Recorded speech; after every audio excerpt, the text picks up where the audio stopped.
Time's up. Admiral. Here it comes.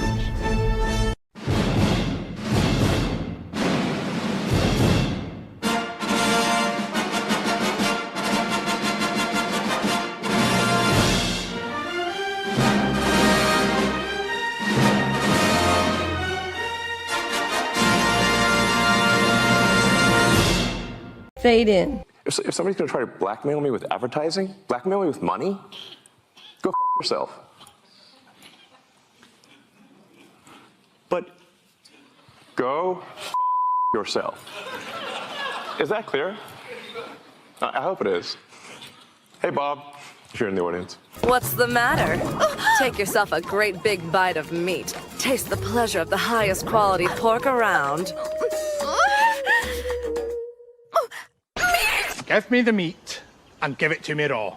When I was swarmed by bugs, Dom H, the hero that he is, waded into that maelstrom of claws and jaws and gook and pulled my dead ass out and got me to safety on the ship. Dom H is a patriot and a hero. Yeah, that was really gay. Hey, man, you don't know what it's like being in the shit with the bugs everywhere, man. It's terror. It's a nightmare. It's horrible. Bugs make you gay? Kind of explaining why Bill Gates is pushing so hard for us to eat bugs. You got to watch it. You got to hit the like button. We've got to get it up for him, guys. Come on. Everyone who's watching this say video it needs like to that. go over Don't there, say it like that. And share the video. We got to keep going. Don't they have to get it up for me? Don't say it like that. God damn it. But I'm so apathetic to Star Wars that this episode could have featured Yoda riding on a dildo being wielded by R2-D2, and I would have the same reaction. I do not know if I'm a girl anymore. I think I'm a they, them. What are you talking about? Well, we're talking about people who have serious sexual orientation and gender identity problems. And I'm not talking, and when I say sexual orientation, I don't mean, a dude who likes a dude and a chick who likes a chick. We're talking about people who think that they're non-binary and they don't know how to play with their holes and shit like that. Oh, so, Jesus Christ. Jurassic Park didn't eat more out of Lilo's pie. Oh, fuck. I'm still jerking off in front of my console. Oh, yeah, is that sauce good?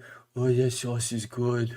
Yo, you let that joint hit the back of your throat. Have you no shame? You know what? There is a single reason why I wouldn't want to become a merman. I wouldn't have my penis anymore. Yeah, you're here to bang women. Oh, these two girls when you kiss, they're gonna be hot. Oh, yo, Elizabeth Hurley's gonna get butt naked in this. But we don't want Revan touched. No. Agreed. You don't want anything good touched. No. Agreed. Yeah. Because Disney Star Wars is a bad touch. It is a bad touch. Touches you in the bad place. It's a bad touch. Show me on the doll where Disney Star Wars touched you. I need a bigger doll. Oh, God. There's no doll left. This is Harlem, baby, and we doing nothing but blackity. I'm like, listen, sir, can we just have a superhero show? The cops are on my back, Luke. You gotta get these blue folks up off me, dog. I'm like, bruh, how much more of this I gotta watch? I dangled for too long there. That wasn't fun. Impressive. Most impressive. I will twerk on her on the bed. I ain't gonna do it in the middle of a dance floor. That's what I'm. Yeah, whatever. That's all right. Why? My brain didn't need that. I'd already seen too many pictures of Shooty today. What? Well, there's an image in my mind. They're not making another Quiet Place, are they? It's the fourth one because there was a prequel too. Oh, well, I saw all those movies and I hate them all. Really? Even the first one? Yes, especially the first one. First one makes me sick to my penis. I hate that freaking movie. Again, I went to go see Deadpool last year, and Captain America trailer played, and somebody thought that was Hawkeye. I mean, it is. Well, no, it's I hang on, brain. But hey, I need a restart. Hang on. That Dermy comment broke us both because I heard Falcon too. No, I heard Hawkeye. You heard Hawkeye, but it's like there's 3 all wrongs right there. I heard Hawkeye. I am shocked. Well, not that shocked. Bella Downsy fingered Dora the Explorer on HBO. What? What? What? There is nobody of merit there. It's for their new fan base. That's who D23 is for. Everybody who went there knowing they sniff crotch and suck shit. I'd work with Haley Atwell every day. But with two hands even. And these tool bags wouldn't know quality if it walked up and motorboated them. Because, you're going to motorboat quality. Wait, what? Quality boobs. You want to motorboat quality boobs. There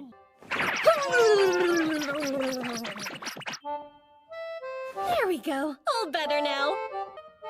Man, titties are the greatest things on earth. I swear that we weren't halfway through this, and I didn't realize that I hadn't put any of us out of the green room. I'm not all here. Clearly. I mean, you got it done in time, so yes, but I mean, no one would have known. I have to be honest. I sat here staring at the screen like a drugged out zombie, and I realized, why are we still blacked out? Oh, I got to put everything. And yeah, listen, I pretend to be professional, and I do the best I can. Hail and howdy, everybody. Welcome to the Roundtable, episode 191. Ever closer to 200. I hope everybody's having a good Sunday. We're going to do our best to entertain you. There are some subjects I don't really want to talk about, but we cannot ignore them. They must be addressed. We're going to try and address them in at least a somewhat interesting, funny way and not dwell on the bullshit. So with that said, hi, Jed. Hi, these transitions are just getting better and better. I know. They're so robust. But it is great to be here. I know there are going to be some conversations that none of us really want to have here, but like you said, we can't avoid them. And there are important discussions to be had surrounding it. But luckily, I've just been on a kick where I'm just enjoying exclusively good content. Just the entertainment in my personal life has been almost entirely good, with the exception of Alien Earth, which I just memory hole right afterwards. But I beat Resident Evil 4 for the first time this week. That was a lot of fun. Watching a ton of Star Trek, and then watched Hacksaw Ridge for the first time. We discussed that last night on Drive-In, and I absolutely loved that movie. So it's been a good week for entertainment, at least. That helps me get through all the nonsense in the wider world. Yeah, I'm about to open up the doors to entertain myself privately, because the summer anime season is ending in over the next week. So I'm going to have a nice slew of shows that I'm going to just turn my brain off and watch. And we'll talk a little anime today. Dre, do you care about anime? It depends on what anime we're discussing. How you doing? I'm good, man. I'm having a much better week than I did last week. Of course, as you all touched on last week, I wasn't able to be here, but tragedies that's happened in our country. So I'm, comparatively speaking, definitely having a much better week than I did the week before. I know we have a lot to discuss, and some definitely topics that need to be discussed. Because it's education time, so it's very, very important, very important. Yeah. But all in all, good week. All in all, good week. Can't complain. Yeah, I mean, you mentioned that it is education time because in the coming next 2 weeks, as we have some changes here on Roundtable, I will be altering the intro just a little bit, and I'll be using a good old clip from Dave Chappelle. Twitter is not a real place. It's not a real place. It's not a real place. I'm going to be adding that to the intro clip. It's not a real place. And right now, one of the best advice I can give to people, and I took my own advice a couple times this week, get off that horrible, horrible app for at least a day at a time. You got to turn that thing off. I mean, unfortunately, people like myself have to wait in there because we have to collect data. We have to collect information to support the stories we're covering.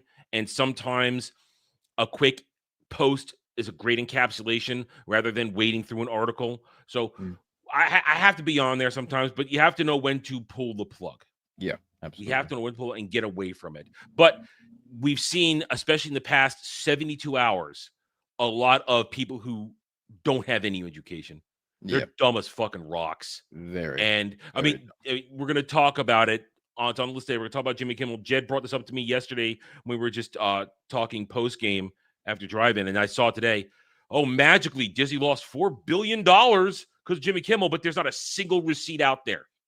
It's just an insane number. Could it be true? I guess maybe, but you need to provide evidence. Have a source. Show us what article is it, a Hollywood Reporter? Give us something. And where is this money coming from? Cancel subscriptions? Because that's all they're doing. Disney Plus doesn't make money to begin with, so it's not like they're losing much more than they already were. So this magical $4 billion loss overnight is laughable until they present evidence. Yeah, because you think about it.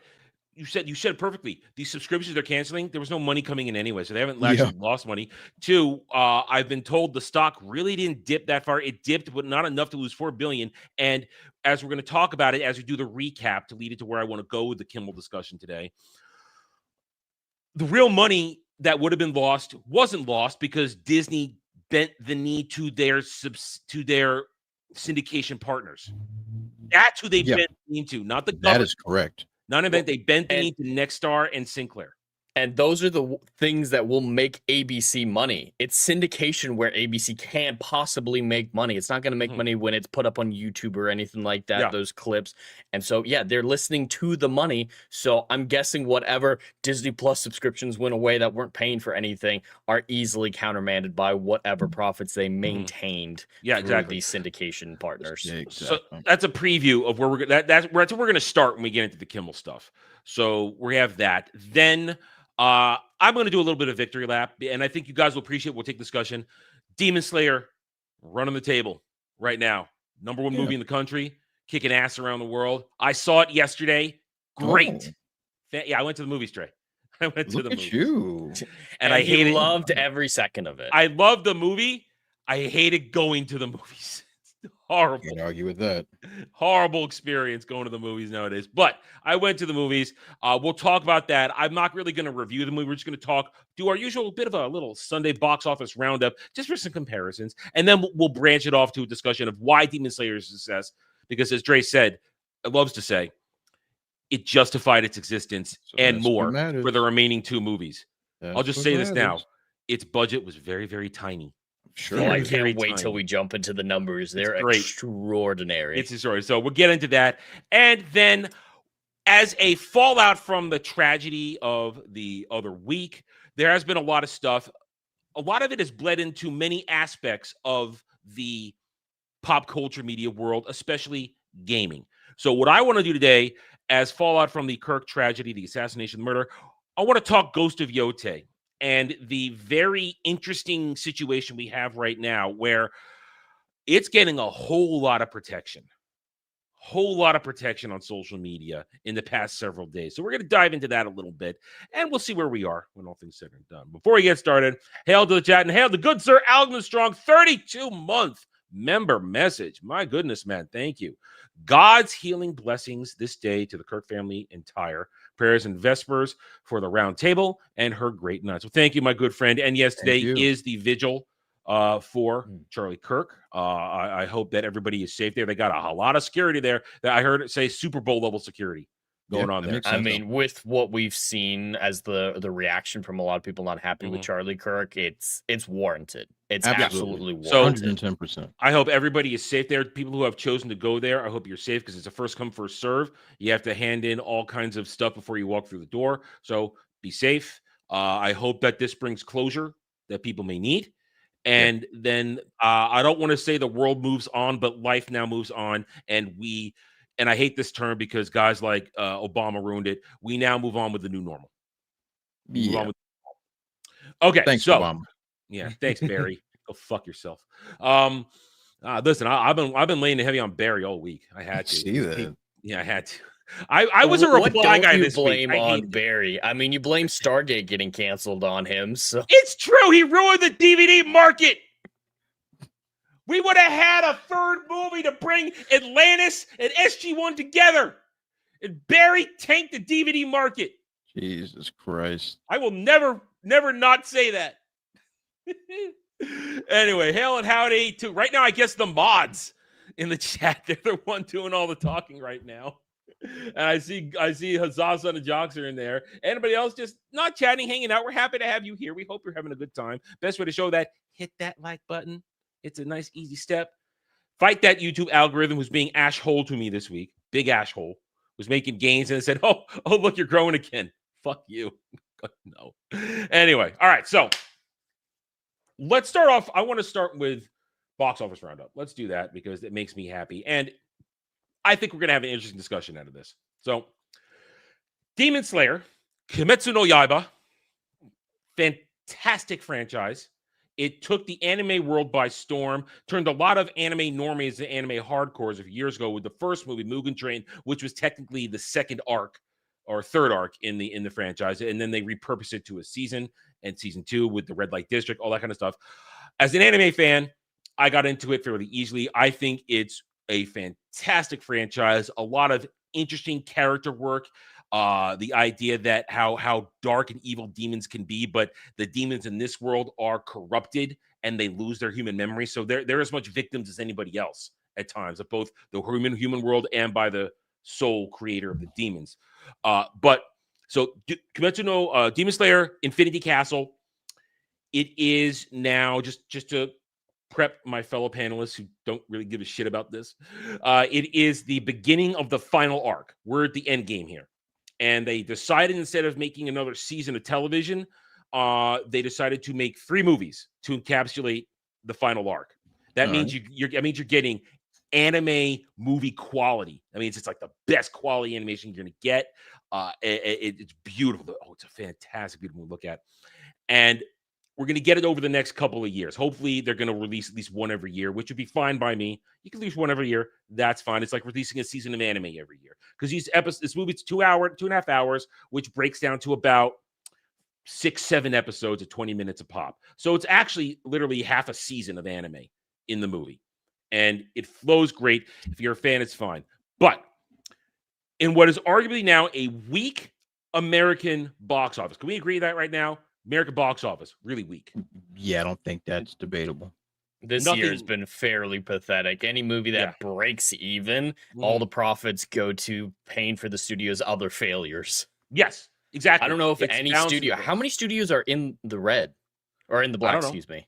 Oh, how about saying like that's a hard question? Yeah, hard question. I don't know. I can't possibly think about that because who out of the big ones?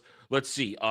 Paramount just got bought up by Skydance, so they weren't in the red. I mean, do you hear there's more bids going out with all of that? There's bids going out there for Peacock and Paramount Plus to merge. Netflix is looking at Warner Brothers. Skynet, we talked about last week, is looking at Warner Brothers. Yeah. It's not going to look good. So we could see HBO Max merge with either Paramount Plus and Peacock or with Netflix. Yeah, like we said the other week, it's just we need more monopolies. Just what we need. So none of these companies are in the black. I mean, Sotojock says maybe Sony, maybe because they're such a large company and they're not just movies. Yeah, with their video game stuff, I feel like they probably. Yeah, but their movie side, what movies did they have come out this year? Well, Demon Slayer is Sony. Is it? Demon Slayer is a Sony and they release. own Columbia Pictures, right? Sony owns Columbia Pictures. That's correct. Yes, okay. And also Sony's Crunchyroll. So this release is a Sony Crunchyroll release in the theaters, at least on our side of the country, right? On our side of the planet. Now, so here we go. This movie comes out in a weak American market. And Jed, you said Skynet and you meant Skydance. Jack caught you. And I had to bring that up. Anyway, so here we never know what they're going to evolve into. I know. So last week, Demon Slayer premiered here in the U.S. with essentially a print on the 12th. It essentially premiered around the world. Only a couple of countries in Asia, including Japan, have had it in the theaters since Japan's had it since July. They've had it in the theaters July. A couple other areas in Asia have had it since August. But it had a worldwide release, same everywhere else, and it opened last week to 70+ million here in the U.S. It's a pretty big haul, especially for a movie, as we're going to touch on in a moment, that required homework. A movie that required homework, and it's rated R. It's a rated R animated film. How many rated R animated films have ever done well in the U.S. box office? Sausage Party is the only rated R animated film that I could think of, and that movie was a disaster. All the other ones are normie-friendly Ghibli stuff. Very, very family-friendly, normie-friendly Ghibli stuff. So here we are, week 2. Now, Massive drop. We can admit that. 75% drop. That's not a surprise because this movie, as we just said, it requires homework and the hardcore. And it's niche. And it's niche. Hardcores went on a saw it in mass. I took a week because I had to manipulate my schedule and wait till it was at a time of day where I could get out there and go see it because I just can't go out in the middle of the day and see this. I had to wait till yesterday to go see it. I also believe it's a drop because some of the theaters, they are waiting the sub versus dub showing. So very uneven theater thing. I mean, now listen, when I went to, I was in one of the smaller theaters in the multiplex I went to. It wasn't in one of the high-end ones. It was one of the cramped ones. Yet, we look here, second week in a row, it made more money than every other major movie released this week. Every other one. Him came out as well. That thing is, in its premiere, it grossed only $13 million this week. Yeah, I don't know its budget, but I can almost guarantee it's not breaking even. Yeah, The Conjuring Last Rites, it dropped. That's horror niche, and horror niche, but it opened extraordinarily well. It was one of the biggest horror openings of all time, I think. So, and it's been out for a couple of weeks, I think. Yeah, it's on its decline. I think it's made its money at this point. 151. So it had a good start. Downton Abbey.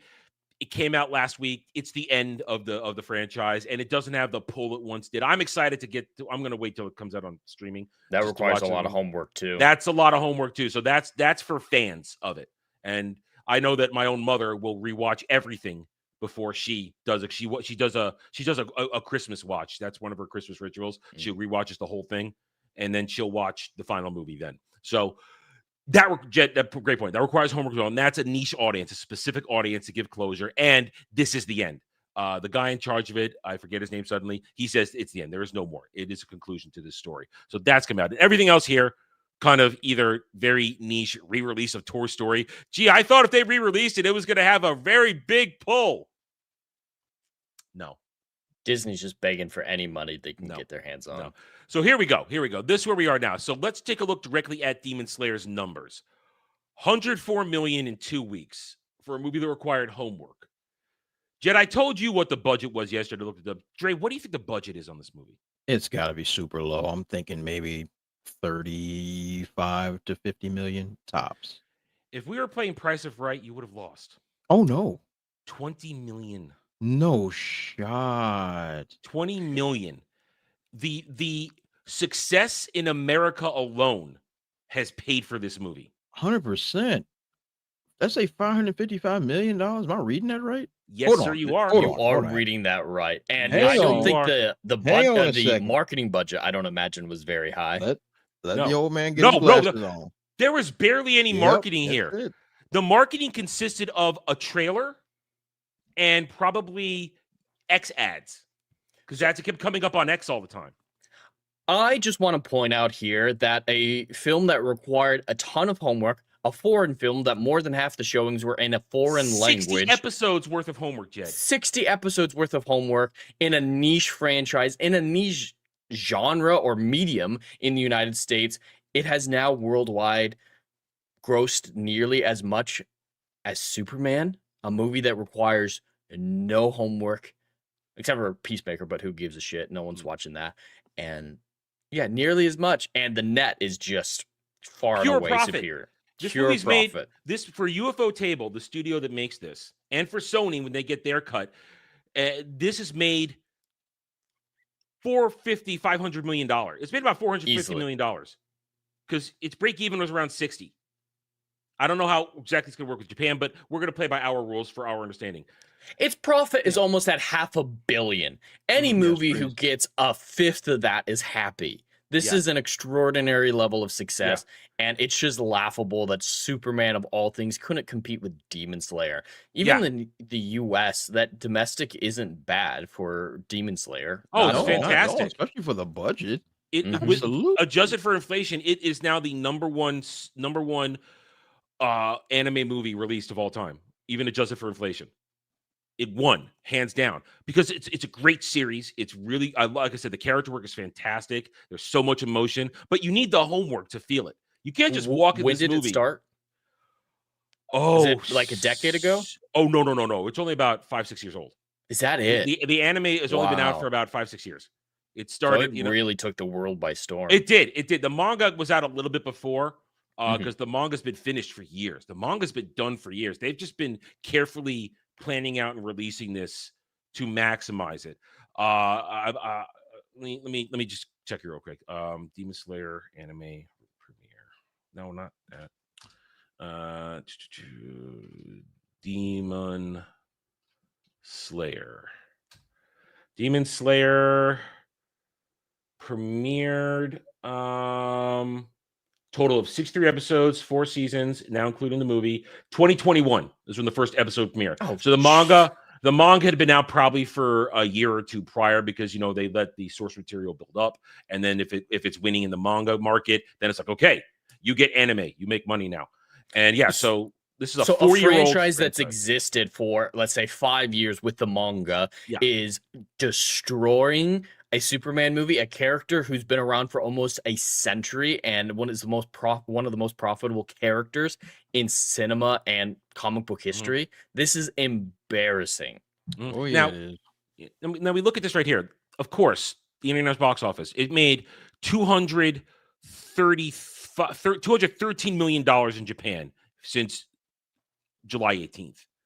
That's solid. That's your home market. So the home market showed up of a much smaller population than America when you make a movie for America. And then the rest of the world came up with another, including us, $300 million. Yeah, $300 million, yeah. So this is what success looks like. I mean, let's take a look at the U.S. box office here real quick and how it looked there. Yes, steep decline, as I said, but Dre, you pointed out beautifully. This is a niche product. It's a niche product. Yeah, absolutely. It's going to be front loaded. Yeah, definitely front loaded. And they got their money. Yeah, they got their money. They got an unbelievable amount of money. No one at these studios at UFO Table or Sony is disappointed by week 2's numbers. They're fine. They're happy. It's like, we did it. If we don't know what the release schedule of the remaining 2 movies are. There's a lot of theories. They haven't fished anything. I have to believe, because they are not waiting for source material, they were well on their way to working on the second movie. And Dre, your best line, they have justified their existence. Oh, without question. They haven't just justified their existence or the existence of their sequel. They've gotten enough money to fund a decade's worth of television if they wanted to. With how low these budgets are, they could pay for a decade's worth of television. Here's how this is going to work. We got 2 more movies. They're going to make, each movie's going to make just as much money, I think. Each one will make just as much money because it's the story. The hardcores are going to come out in Japan and America. We're going to watch it, and then we're going to wait for the next one. And the reception's been positive. Based on everything I've heard. It was a fantastic movie. It was fantastic. I loved every second of it, even though I hated the theater around me. But people were in there were just annoying as all shit. But it was a great movie, and I can't wait for the next one.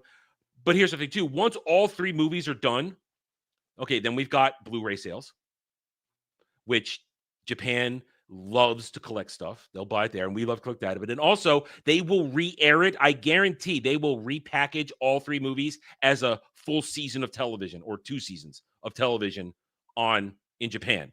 So they're going to make it that. And when all is said and done, you've got complete box sets, because Dermy has read all the way to the end of the manga. He knows what's happening. He says he's hinted that it's going to have a really great ending, at least one that I'll agree with.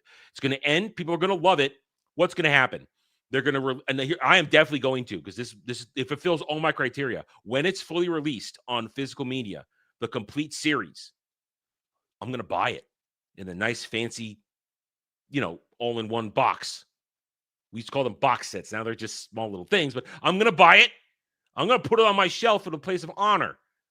It's going to make money in the physical media. It's going to make money on digital media. It's going to make money everywhere. People are going to go out and then probably buy the manga again. So they have the complete manga set to go with it. Hardcores. This thing is going to make money for several more years.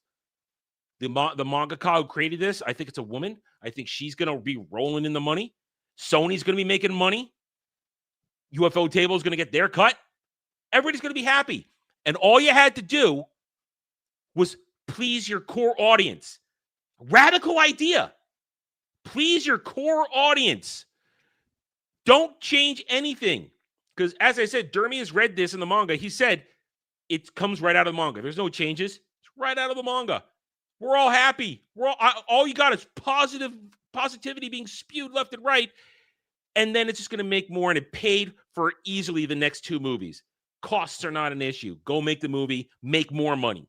So essentially now, not everything Demon Slayer does from this point forward, it's pure profit for Sony, UFO Table, and every other person involved. Is that fair to say? Absolutely. It's nothing but profit. Nothing but profit. This is great. I love it. And this unfortunately is not the norm. It's not the norm. We go back right here. This movie should have been pure profit. This should have been pure profit. It's Superman. Everybody wants a good Superman movie, but no. Nobody showed up internationally and a respectable domestic, but it should have been double that. Yeah, but it's cost way too much money. It's just impossible to make money on any of these films if my budget is the price of an entire country. It can't be done. Yeah, it can't be done. So even if the thing you're looking at this, $615 million. Woo! Okay, well, how much did it cost to make? We need more money. It's a disaster, and it came on streaming. Was it this yesterday, week? Day before? This week. Yep, this week. And now it's on streaming. And I'm just like, well, I hope you enjoyed not getting more money, because I'm pretty sure people are not signing up for HBO Max to watch this film. Yeah. I don't.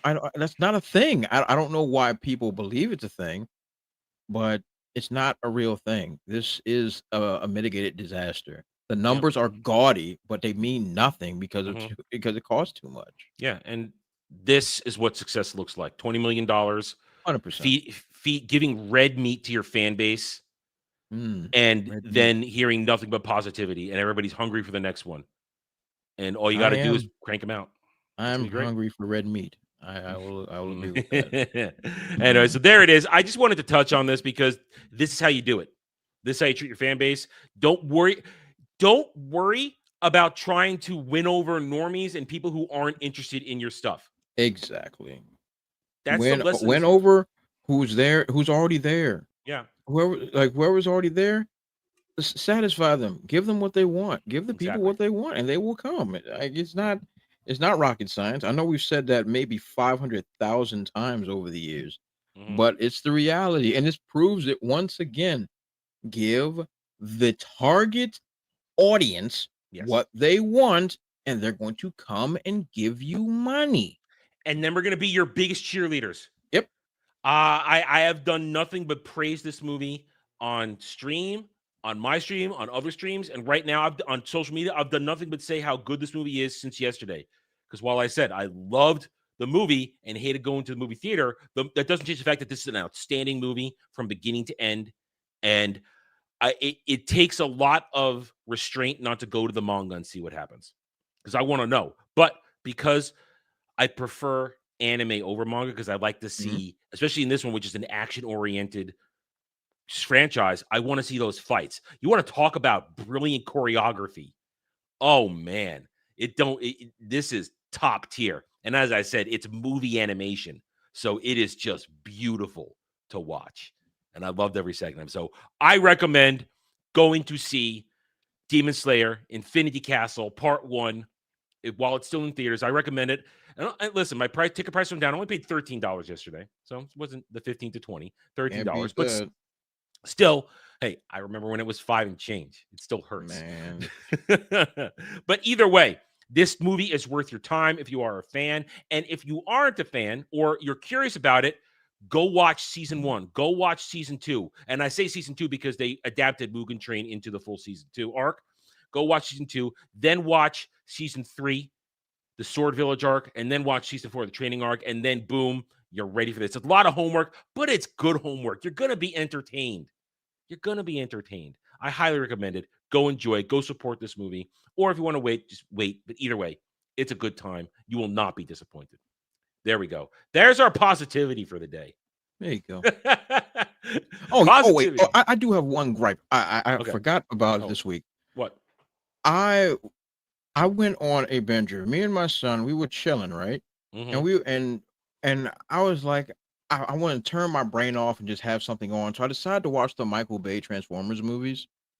And I just started from the beginning and the end. And those movies are terrible. It's not up for debate, is what they are. But they're dumb fun. And I was able to turn my brain off and enjoy. Granted, it's an insult to the source material, and God bless me. But then I got all the way to the Rise of the Beast joint. And that was the first one. After that one actually offended me so much that I'm like this isn't even dumb fun. You insulted me of who I am as a person. So I was like, hey, you know what was actually pretty good a couple years ago? The War for Cybertron trilogy that was on Netflix. That was actually very good. And I said, hey, you know what? That's actually worth a Blu-ray buy. That's worth a Blu-ray buy. Adam, it is not on Blu-ray. Of course not. Netflix never does Blu-rays. It is rarely. not on, very rarely. I have Daredevil. Daredevil's on Blu-ray. Transformers, War for Cybertron, by far the best Transformers we've gotten in decades, is not on Blu-ray.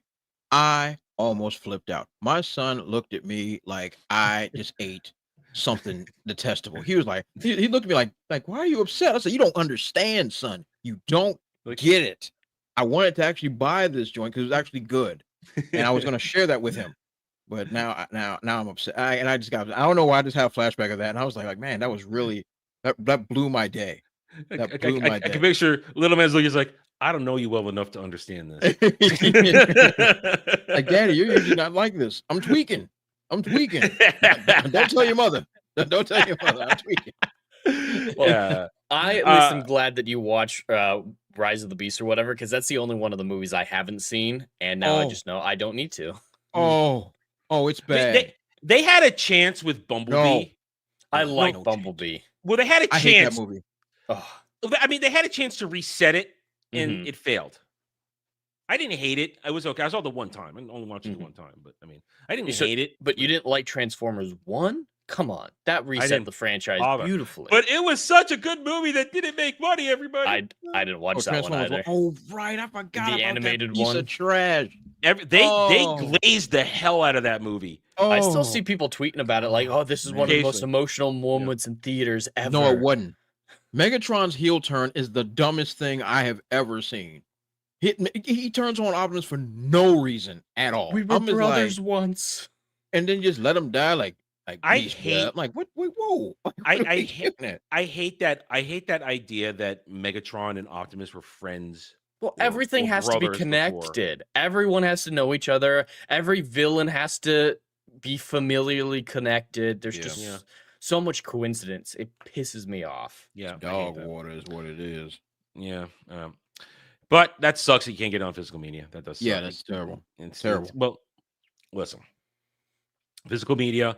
I don't think physical media will go away, but it's still a fight to make it relevant, because a lot of people do want the ease of the digital. I mean, I got a game this week because I was invited to play with some people. I got Monster Hunter Worlds.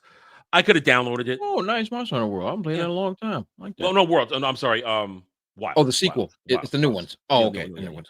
I played Worlds back in the day. A few years ago, but I've been invited to play with some people, so I picked it up, and I could have gotten it on digital, but the digital costs full price. I paid $20 less for this on physical. I've been watching it for a while.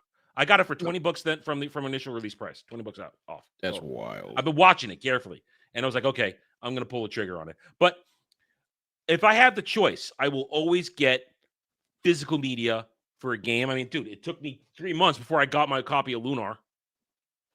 So, I mean, I will take the time to wait because I believe in having that piece of physical media. I will also do it for movies. I don't own any digital movies. I own digital copies because they came with it, and I've activated them at certain times for certain reasons. But I want a physical copy. Now, some movies you can't get in physical copy anymore. They don't exist. They never either did a pressing, or my favorite example, and point at me all you want, the sequel to 3 Men and a Little and a Baby, 3 Men and a Little Lady. Wow. They don't have a Blu-ray of that. I have the DVD right there, but it's 4x3. Oh my Christ. It's terrible. But there is a 16:9 digital release out there, but it never had a physical copy. So I have a digital copy, but I own it. So, you know, point is, there are some things that are out there that don't exist. on physical media, so you don't Crazy. you have to make exceptions. But I believe in physical media. I don't think it's ever going to go away. You just have to keep fighting for it. Yeah, and I agree. Because it just feels like I think the world is reverting a little bit to the way it once was. Not fully the way it once was, but we're still in the land of stupid. Because this is now where we have to talk about this. I don't really want to, but it is the topic of the week. Jimmy Kimmel. Jimmy freaking exactly. Who? Jimmy Kimmel. So this is fallout from the tragedy of Charlie Kirk. I made a very clear case last week on my own show and on other streams that let free speech reign in terms of what these horrible people are going to do, because it will out each and every one of them. We don't have to work very hard. Let the First Amendment work, because the First Amendment lets you say what you want. But as I've said repeatedly, the First Amendment is a protection against the government. That is correct. You could go out you could go out and say whatever you want. It is a free country, mostly, and you could say stuff. But when you are working for a company, when you're representing them in some way, shape, or form at an event on television or marketing, this and that, you are under contract to probably behave a certain way and not say certain things. I'm sure there's a clause in everything. Now, we've lived in an era where nobody has suffered consequences of what they've said for a very long time. So they've reached a point of, hey, we're just going to do and say whatever we want. We know we're not going to get nailed. Well, we are now in the era of consequence culture. We're not in cancel culture. We're in consequence culture, where things you say that are inherently wrong, that are libel, slanderish, you will find accountability in some way, shape, or form. And when Jimmy Kimmel did what he did earlier this week, he was working in the vein of the private sector, working for ABC, who is a subsidiary of Disney. And when it happened, everything went down. Here's the truth. I've reviewed it, but this is reviewing the facts here before we go into the direction I want to go down. And you guys can jump in anytime, add your thoughts to it, give you a chance. Here's the facts. Jimmy did what he did. The syndication partners, the owners of networks, the owners of all kinds of stuff, Nexstar, Sinclair, and others, said, we have had instant reaction from our advertisers, from our viewers, that they are not happy about this. We are essentially ready to walk, which means a loss of hundreds of millions of dollars. Easily. In deals. Disney, ABC, because we know now this went straight to Bob Iger. We know now this went straight to Bob Iger because he's involved in the current situation. They immediately bent the knee to capitalism. That's correct. Not to the government. The FCC had been asked a question by Benny Johnson in an interview that day. We all know the wheels of bureaucracy do not turn that quickly. Oh, no. God, no. It would take weeks at least for the FCC to make an official complaint. Jed. More accurately, yes, most likely. So the reality is Disney bent the knee to money. Yes, it did. They bent the knee to money. President Trump, his administration, was not involved in this at all, but that's the narrative commie Marxists want to run with, that ABC bent the knee to the government who demanded to do this. Otherwise, their licenses will be stripped and fees will be assigned. And no, it's very simple. Disney was going to lose hundreds of millions of dollars from their partners. And they said, okay, we're going to pull it and we're going to try and find a solution. He was never fired. Yes, on my thumbnail, I said fired, but that's a thumbnail. I'm trying to engage there. But he was never fired. He's been on suspension. And they are currently trying to work out a deal. But Jimmy Kimmel and his camp is very intransigent. He is not budging because he doesn't think he did anything wrong, because all these idiots out there pushing the narrative, his free speech was violated, which isn't true. Not at all. Disney can't afford to lose that much money right now. We talk about it with their box office and their parks all the time. Anything to that scale would devastate them. So of course, I think they might made the right decision in this context. And this is controversial for a lot of people in the sphere, but I believe Disney had the right to fire Gina Carano as well. I think it's entirely wrong and stupid, and we can mock them for it, but companies do have the right to fire people with whatever cause that they come up with. Should they apply that rule evenly, like we talk about with Pedro Pascal versus Gina? Absolutely. But they did have the right to fire her, and I do think that was a legal right. And Jimmy Kimmel, if he had made his statements elsewhere, I think it would have been totally fine. Like if he had just tweeted out his opinion about the Charlie Kirk situation, none of this would be happening. But he said this on public television with advertiser revenue involved, representing ABC, Disney, and his show and everything like that. He was speaking on behalf of other people. And he's not technically a journalist, but there is journalistic ethics that come into his line of work as well. And libel is a important thing. Slander, in this case, there are very important things in journalistic spheres. So there could be lawsuits involved. ABC could be liable for defamation suits, and they don't want to deal with that right now either. Yeah. So get that out of the way. And from what I heard, he refused to make a retraction. I think that was the initial compromise posed. It's, hey, whether or not you believe what you believed or whatever, the facts of the case have come out that you were wrong in what you said. So just retract it and everything's going to be okay. He refused because, like you said, he doesn't believe he did anything wrong.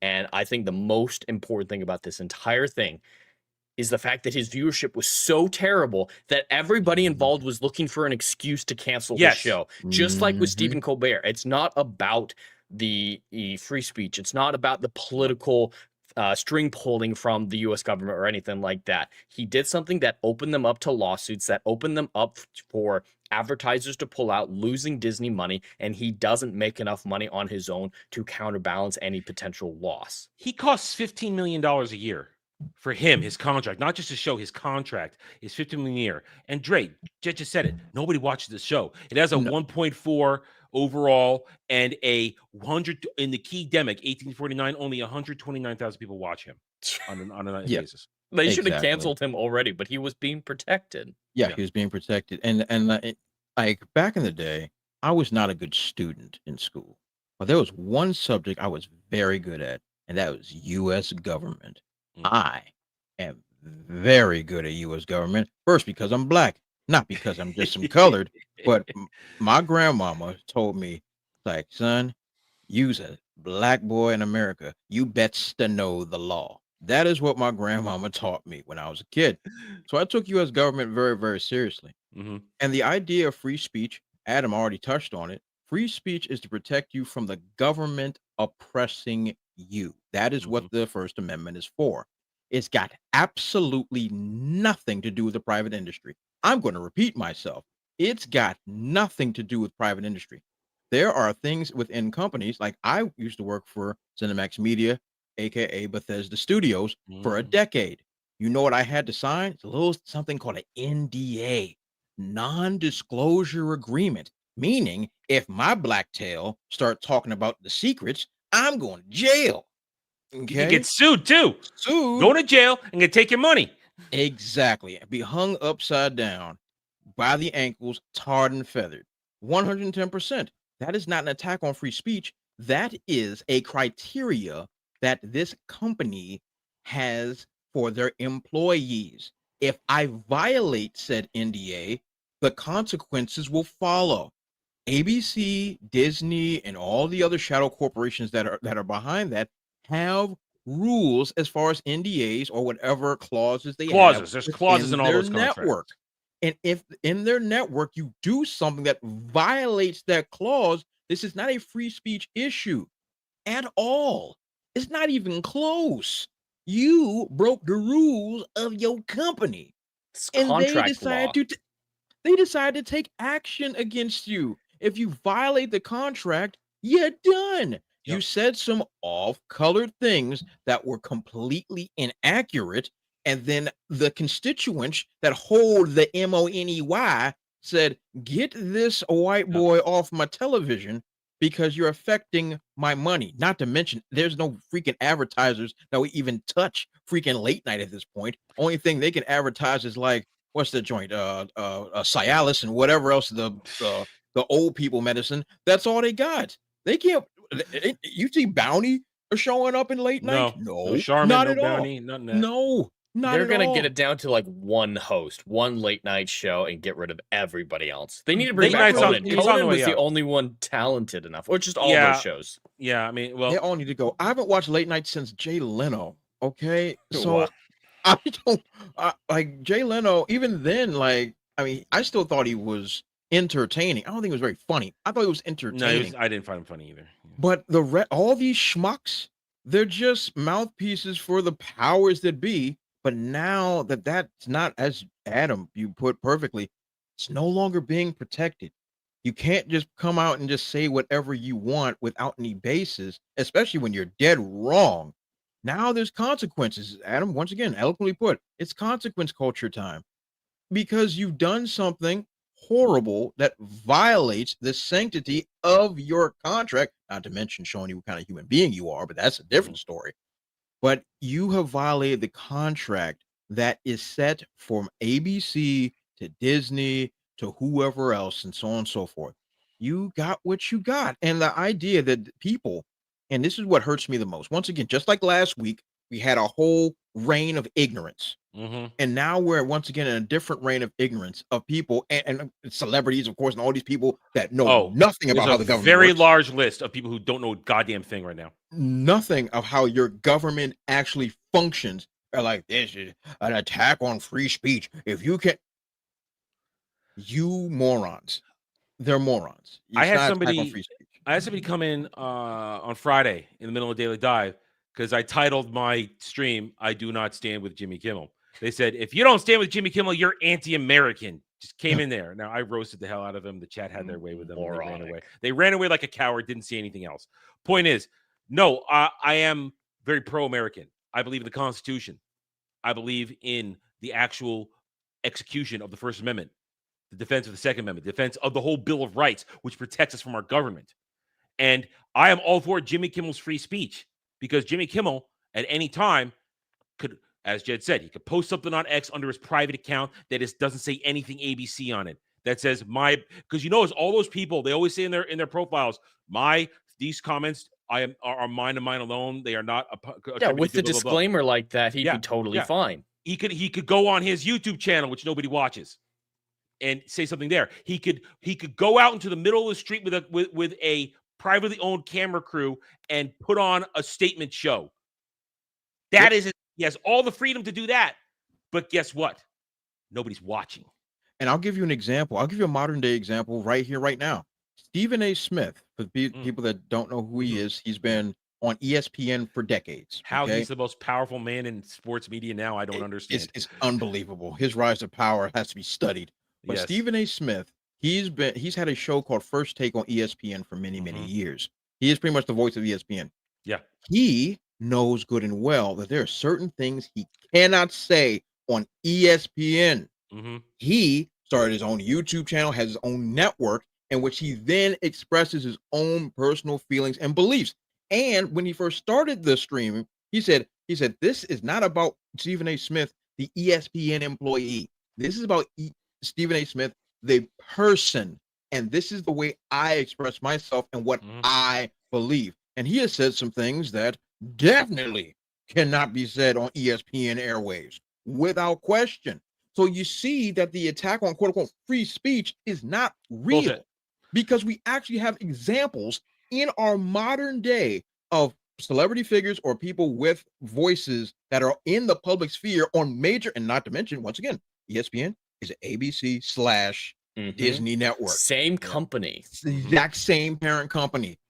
And that he went and took his voice and put it on a platform that does not affiliate with his current job. Keyword, not affiliate. Smart way to put it. There's a smart way to do this and not. Jimmy Kimmel's not a smart way. You know why? Because Jimmy Kimmel has been a propaganda mouthpiece 100% for commie Marxism for so many years. He feels like he is part of the elite and protected.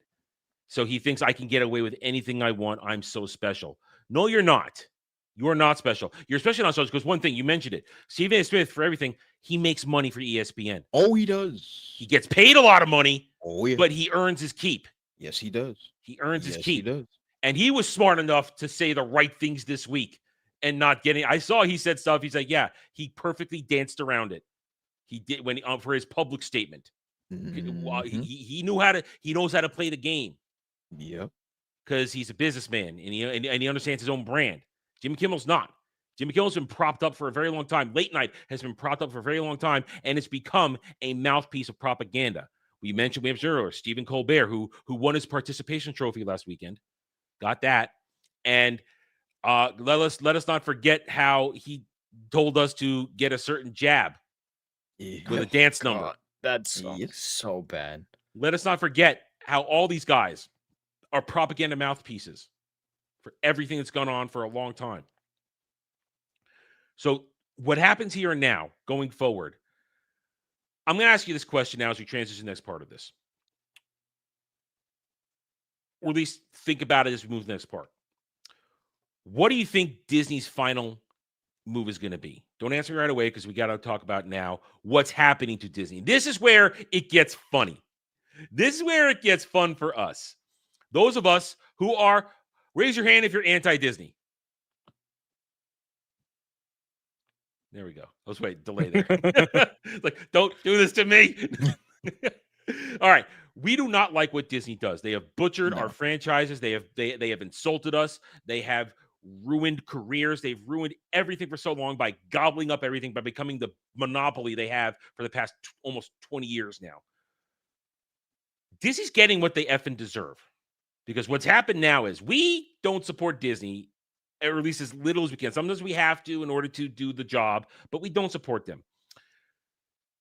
Their modern audience, the modern audience that they kicked us out for. That is not the right tab. Wrong one. They look the same when they're tiny. Don't take that.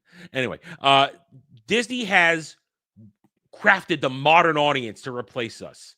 Well, in the wake of this, as mentioned, these stupid people who do not understand how free speech works because they've been indoctrinated by Jimmy Kimmel and people like him, they are now screaming, boycott Jimmy, boycott ABC, boycott Disney for Jimmy Kimmel. And we have just got loads of protests. This is a protest, and I believe it is liberals are now protesting outside of Disney. They canceled Jimmy Kimmel's show. Notice how they have a very tight, let's play the video, no audio though.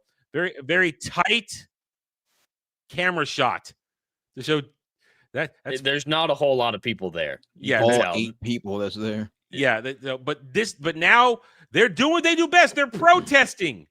They're protesting. They David Lindelof has said, I will not work for Disney and make any new shows. Your terms are accepted. No more Lindelof trash. This week just keeps getting better and better. Thank you.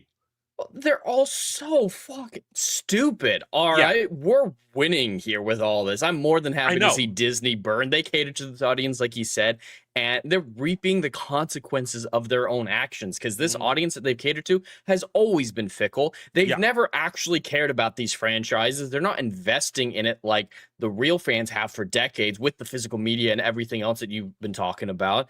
And they don't understand the situation. They formed a warped reality where Jimmy Kimmel is some sort of icon that everybody watches, that it's the U.S. government coming down on him. The ironic thing, if this version of reality that they seem to live in were true, I feel like a lot of us would be a little bit on their side, still making fun of Disney. But if it had really been the U.S. government saying, Disney, get rid of Jimmy Kimmel, we don't want him to have a voice anymore, I would be against that. I'm going to say personally, I would be against it. I'd still want to do anything because it's funny with Disney. But if their fake reality was real, we'd be on the same side. And they're just creating more and more division. I don't know if you heard about the actual violence that has been caused, though.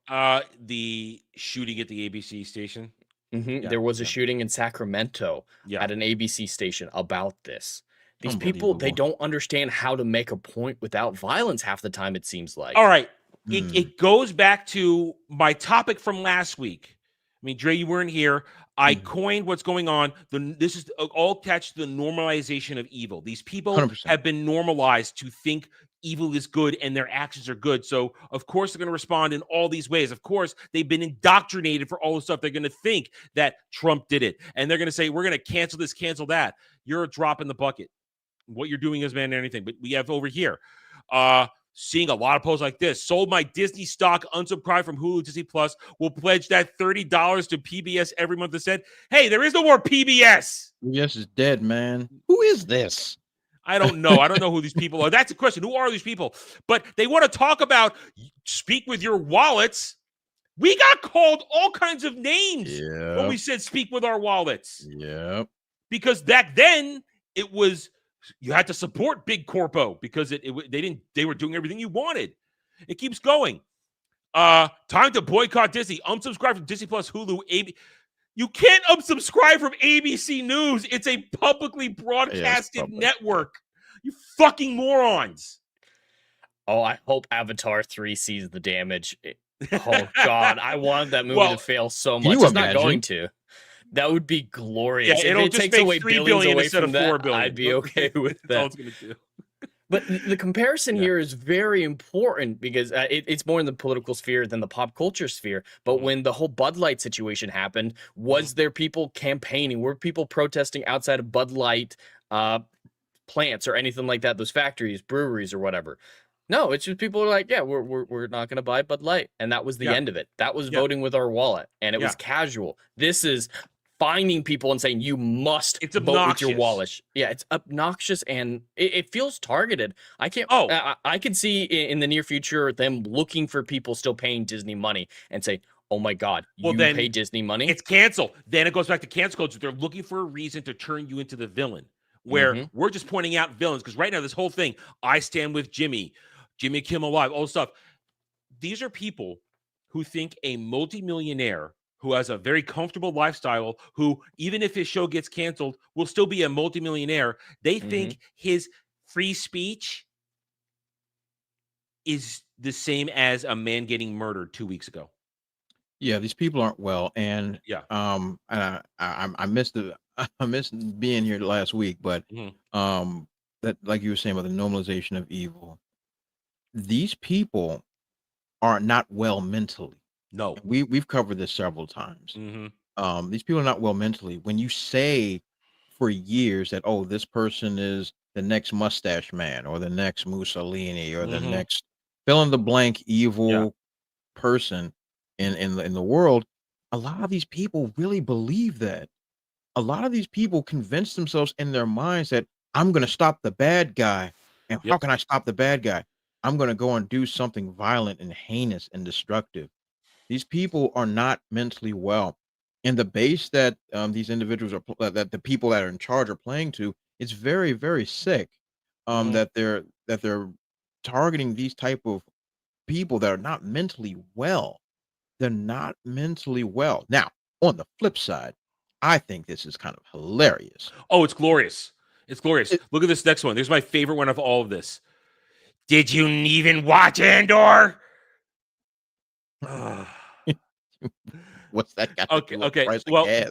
well, here's what this means. Here's what it means. One, nobody watched Andor. That is correct. Ratings proved it. They watched the final couple episodes because there was a lot of blow up about it, but nobody watched it.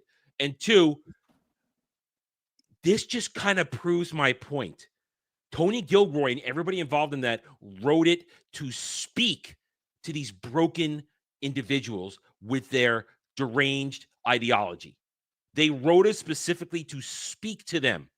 So to have somebody go over to Disney and hold a sign like this, did you even watch Andor? This makes the point for me.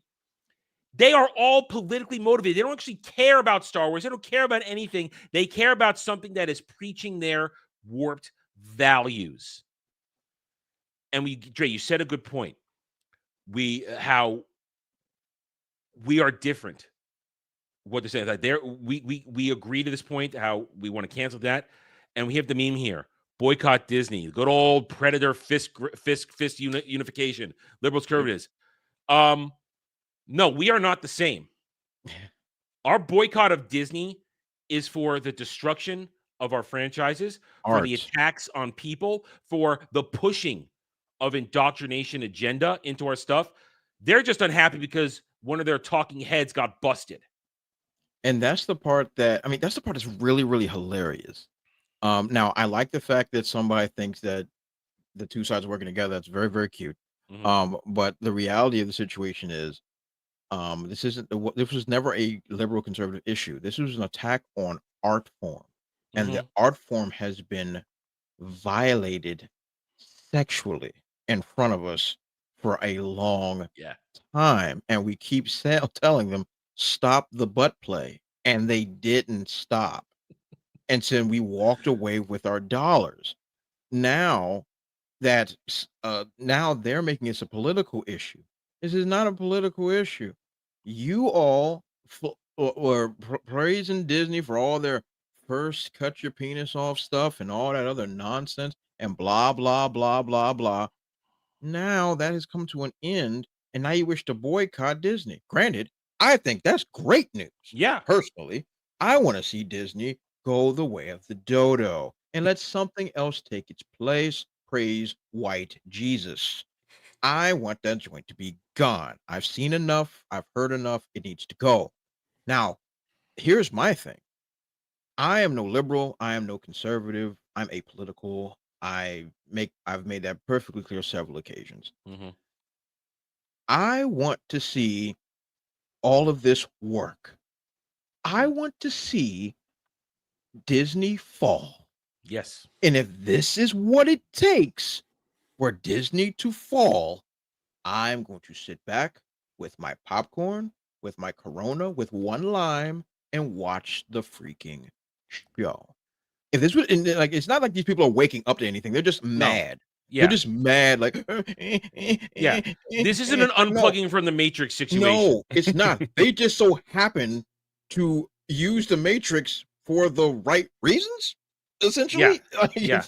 And so, good. I hope the boycott works. I hope it actually happens because they're not even an audience anyway. But all the same, let it all burn. If this is what it takes, let it burn. And I'm right there with you.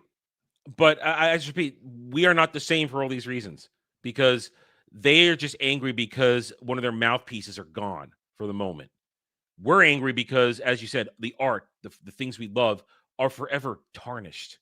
And in many cases, there's no going back, because it's going to be hard if some miracle happens and they lose their grip on Star Wars.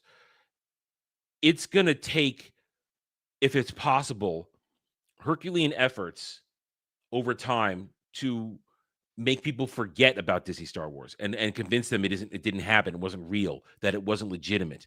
And that's a tall, nearly impossible task for them to communicate that to the normie culture. It just is. For us, it's easy. We say, yeah, that was bullshit. I got the real thing right there. It's very easy. But for normies, it's hard because they're not nerds. They're just normies. Yep. They consume. But you look at this now, and they talk about the boycotts, like boycott this. People saying, talk to their advertisers. No, the advertisers are the reason this happened. All that kind of stuff. I'm asking a question again, though. Now, after this part of the discussion, what do you think Disney does? Because what we have here, we know that Bob Iger is directly involved in these talks. He's almost done, too. So he probably just wishing that this had happened maybe a couple months later when he's almost out. He doesn't have to deal with it anymore because he's already screwed up so much. He just wants to disappear because he ain't running for governor or president anymore. That's never going to happen. But this is Disney. Disney doesn't win no matter what. This is the way I look at it. Here's how I feel about it. Disney, if they don't bend the knee and let Kimmel back on the air, if they don't let him back on the air, it doesn't bring us back. No. This doesn't solve our problems, because all our problems still exist. There was another article I was going to bring up, but events got out of here. Disney's publicly hiring a DEI coordinator right now. They're publicly doing that. They haven't changed. They're not going to change. They're still Disney. So, and then if they do bring him back, the people who are angry, as we said, they're boycotting, they're canceling subscriptions. They don't matter. They didn't show up to watch these shows, and I guarantee none of them watch Jimmy Kimmel. Not a single one. No one watches Jimmy Kimmel. Like, Yeah. Can you think of any late night host that anybody watches? No. Do you see anything being referenced at all? Like on X, Twitter, or Facebook, or wherever? Do you ever see anybody be like, oh man, do you see that joke on Jimmy Kimmel last night? Oh Never. man, late night with Colbert was so hilarious. Not one person is watching this garbage. You know that you but first of all, it's network television. Let's get that part out of the way. It's late night. Do you know where the viewership comes from? The little bit that there is. They pull them off the street. Somebody's sleeping. Oh, okay. And then it just went. It was just happens to be on while they're sleeping. That's it. These are people that still have terrestrial television. Yes. Which is nearly non-existent at this point. I'm not plugged in anymore. Heck I don't have a cable. I have cable, but it's internet cable. I don't have cable. So I mean, there is nobody watching this. Perfect point. These are the people who are either easily indoctrinated or just too retarded to get rid of terrestrial television. So I think, what is Disney going to do? Honestly, I think they're cowards, and I think they bend the knee and get him back on the air. I don't think so. Okay. I don't think so. Okay. Because this isn't, and like in normal circumstances, Adam, I would agree with you 110%.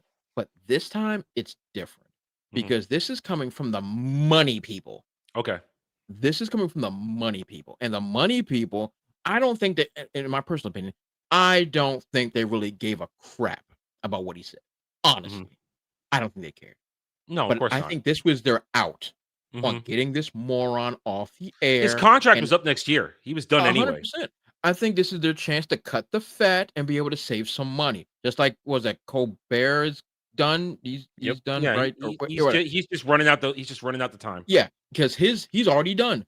I think there is a real push to get rid of all of these late night hosts because one, I don't even remember at any point when they actually did comedy.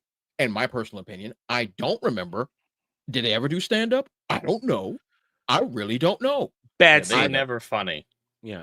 And I'm saying, and like now, your point as a late night host is to take the news and give us a funny spin on it so that it can go down easily for us. That was the point of late night host for decades.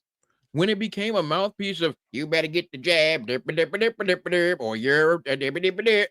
you've already lost the audience because that's not funny. I'm here to laugh, you morons. Yeah. I want funny. And all you give me is propaganda from a particular side of the aisle. You think there's viewership? There is no viewership. There's more viewership of me watching the groundhogs and the cats outside my window beat the crap out of each other. Okay? I'd watch that. I'd watch that. It's actually pretty hilarious. It gets violent. It does get violent. It gets wild. But that's what I'm saying. There's more chance of me watching something like that than anything that they're doing on late night. And the viewership shows they get no ad money. Yeah. There's no point. There's no point of your show existing as a corporation. If I'm not getting ad money, you need to go on terrestrial television. Yeah. You give me nothing. Yep. You're insane. You have to go. And I think this is just an easy out for them to give this fool a boot because he's gone. Colbert's gone. And I'm missing. I'm missing. Yeah, Fallon and Jimmy Fallon. Jimmy Fallon. Who's never been funny in his entire career. Exactly. I'm saying, like, get rid of all of them. And like soon, Jimmy Fallon gonna get his too because they're coming for all these jokers. Why would they? A coward too. Fallon's a coward. And then there's the other one, late night with the other one after. There's Seth Meyers and John Oliver. Seth Meyers is still on the air. Are you kidding me? Yeah. I thought he was done after SNL. He's still on TV. He took over the late night after Fallon. Oh God. Yeah. I got to be honest. I'm with Weasel. I'm thinking about the groundhogs and the cats. I can't get that image into my head. I'm thinking about the groundhogs and cats now. I'm saying that'd be a great show. It is entertaining. I didn't know this type of violence existed. But apparently, it's a thing. You lived in the hood and you didn't know? I know. Not from cats and groundhogs. Dude, I've recorded on your phone. Just put it up on X. You'll get a million. You'll get a million views. I will watch it. I'll be glued to it. Not looking. Because if they see me, they will come and get a piece of my hide. They ain't scared of black folks up here. They ain't scared of black folks. They're like, what's that color doing? You gonna get a piece of that hide? I'm like, no, country cats, no. I'm sorry, forgive me. Animal videos, they're funny as hell. All right, Jed, what do you think Disney does on this? So I'm actually a little bit in between both of you. I think the most important thing is money talks, and with advertisers being out of the way and the viewership being so abysmally low, they were looking for an excuse. They were looking to pull the plug on his contract. But this audience that they've catered to is all that Disney has right now. It's the only stable market that they have, or audience. So they want to give them a consolation prize, at least. So what I see is they use this as grounds for contract negotiation with Jimmy Kimmel. They get him back, but in an officially partnered Disney YouTube channel would be what I'd see. More podcast format, no more live audience or something like that. Maybe still have a studio to bring in guests, but something on a much more dialed back, cheap basis, and you renegotiate so you don't have to pay him anywhere near as much as you did. I think that would be what they try to do, and they can blame it on whoever they want, the FCC or the advertisers next door or anything like that, but just say, hey, we as Disney don't want to take him off the air, but let's give him his voice in a different medium. And I see YouTube as being the easiest option. So it's a conciliatory prize. It's not worth anything, but they need to satisfy their audience and get Kimmel saying nonsense again. But they can't risk those hundreds of millions of dollars by putting him back on ABC. And that's, I think, what he wants in the end. He wants to do the podcast format. They all want format. They all want that. They all want that. And considering all the flea-brained celebrities that have joined the chorus of Free Jimmy, I Stand With Jimmy, he'll have an easy lineup of morons. It'd be hilarious if they all still refuse to go on his show, though. Well, no, but if he gets like saved, and if your version where Disney saves it, makes the halfway mark, then it's like, oh well, he saved them. Come on, they saved him. We can go on now. We can support again. But this whole thing is it's a mess for the simple fact that, like Dre said, this audience doesn't exist. Not one. This modern audience they've crafted doesn't exist. We know by the ratings and all these things right here. Each and every one of the things. This is fake X bullshit. It's fake X engagement. It's nothing. This is all they could roll out to go march on Disney. That's and like 100 people, maybe. Yeah, maybe. I wouldn't be worried about this many people. I'm not. They don't move the needle. If they moved the needle, every Disney Plus show would be top of the charts. Every single one. But they're not. Every movie would be making hundreds of millions of dollars, but they're not. This whole thing is kabuki theater. It's fake. It's a song and dance by people who just want to have another reason to hate Trump, just another reason to yell at us and call us names. And they want to, because I'm going to reinvoke it just to cap this off, they want to try and get away from Charlie Kirk as quickly as possible. They want to change the narrative. The problem is they don't care about Kimmel in the slightest. They don't. Problem is the Charlie Kirk narrative is not going away. It has stirred an anger and a resentment in the normal population of the world that these pathetic assholes couldn't possibly imagine. Because that's why they're trying to equate Kimmel with Kirk. And it's not equatable. It's not even on the same spectrum, and they should be ashamed of themselves. Yeah. To even someone's life was taken. Like the idea that you're trying to equate somebody getting, let's just suspended from their job to saying that somebody being brutally murdered in front of the entire world, and to say that that's equivalent just shows what kind of unfeeling monsters you people really are, and you all should be ashamed of yourselves. Like that transcends whatever you believe, whatever your left, right, center, Green Party, Whig, whatever. It doesn't matter. The fact that you're trying to put them in the same sentence in the same breath shows that you're a disgusting person. You should. It shows you have no moral values. It shows you're soulless. You're a monster, and you are just a brainwashed, useful idiot. Every single person out there that we've seen for the past 72 hours screaming about free speech is doomed, Our democracy's over. No, we're a constitutional republic. We're not a democracy. Yeah. You're all useful idiots and have been used once again. Exactly. And every other useful idiot in other countries screaming, the U.S. as we knew it is dead. Free speech is dead. We're the only country in the world that has free speech. Exactly. So I'm like, always find that hilarious. Once again, I love studying U.S. government. We are the only country on planet Earth that has a constitution that protects your freedom of speech. Any other country, and you go out publicly and speak out against your government or say something that the government doesn't like, they can come and snatch you up and put you in a potato sack. And that is okay to do. Jailing people in the UK else. for memes. Memes. And that's the quote unquote civilized Western world. Yeah. That's where they're all moving to escape our loss of free speech. Our fascistic. We're not going to get into the fact that these people don't know how to define fascism. We're not going to get into that today. We're not. That's a whole other discussion. But these people do not understand the definitions of anything. They do not understand that despite whatever problems our country has, and we have problems, we're not perfect. God, yes. Lots of problems. Absolutely. We are still the freest country in the world. Still. Despite the issues that this country has, and we've got issues, we're still the best that the planet has. Yeah. And it's not even close. It's not even by a wide margin.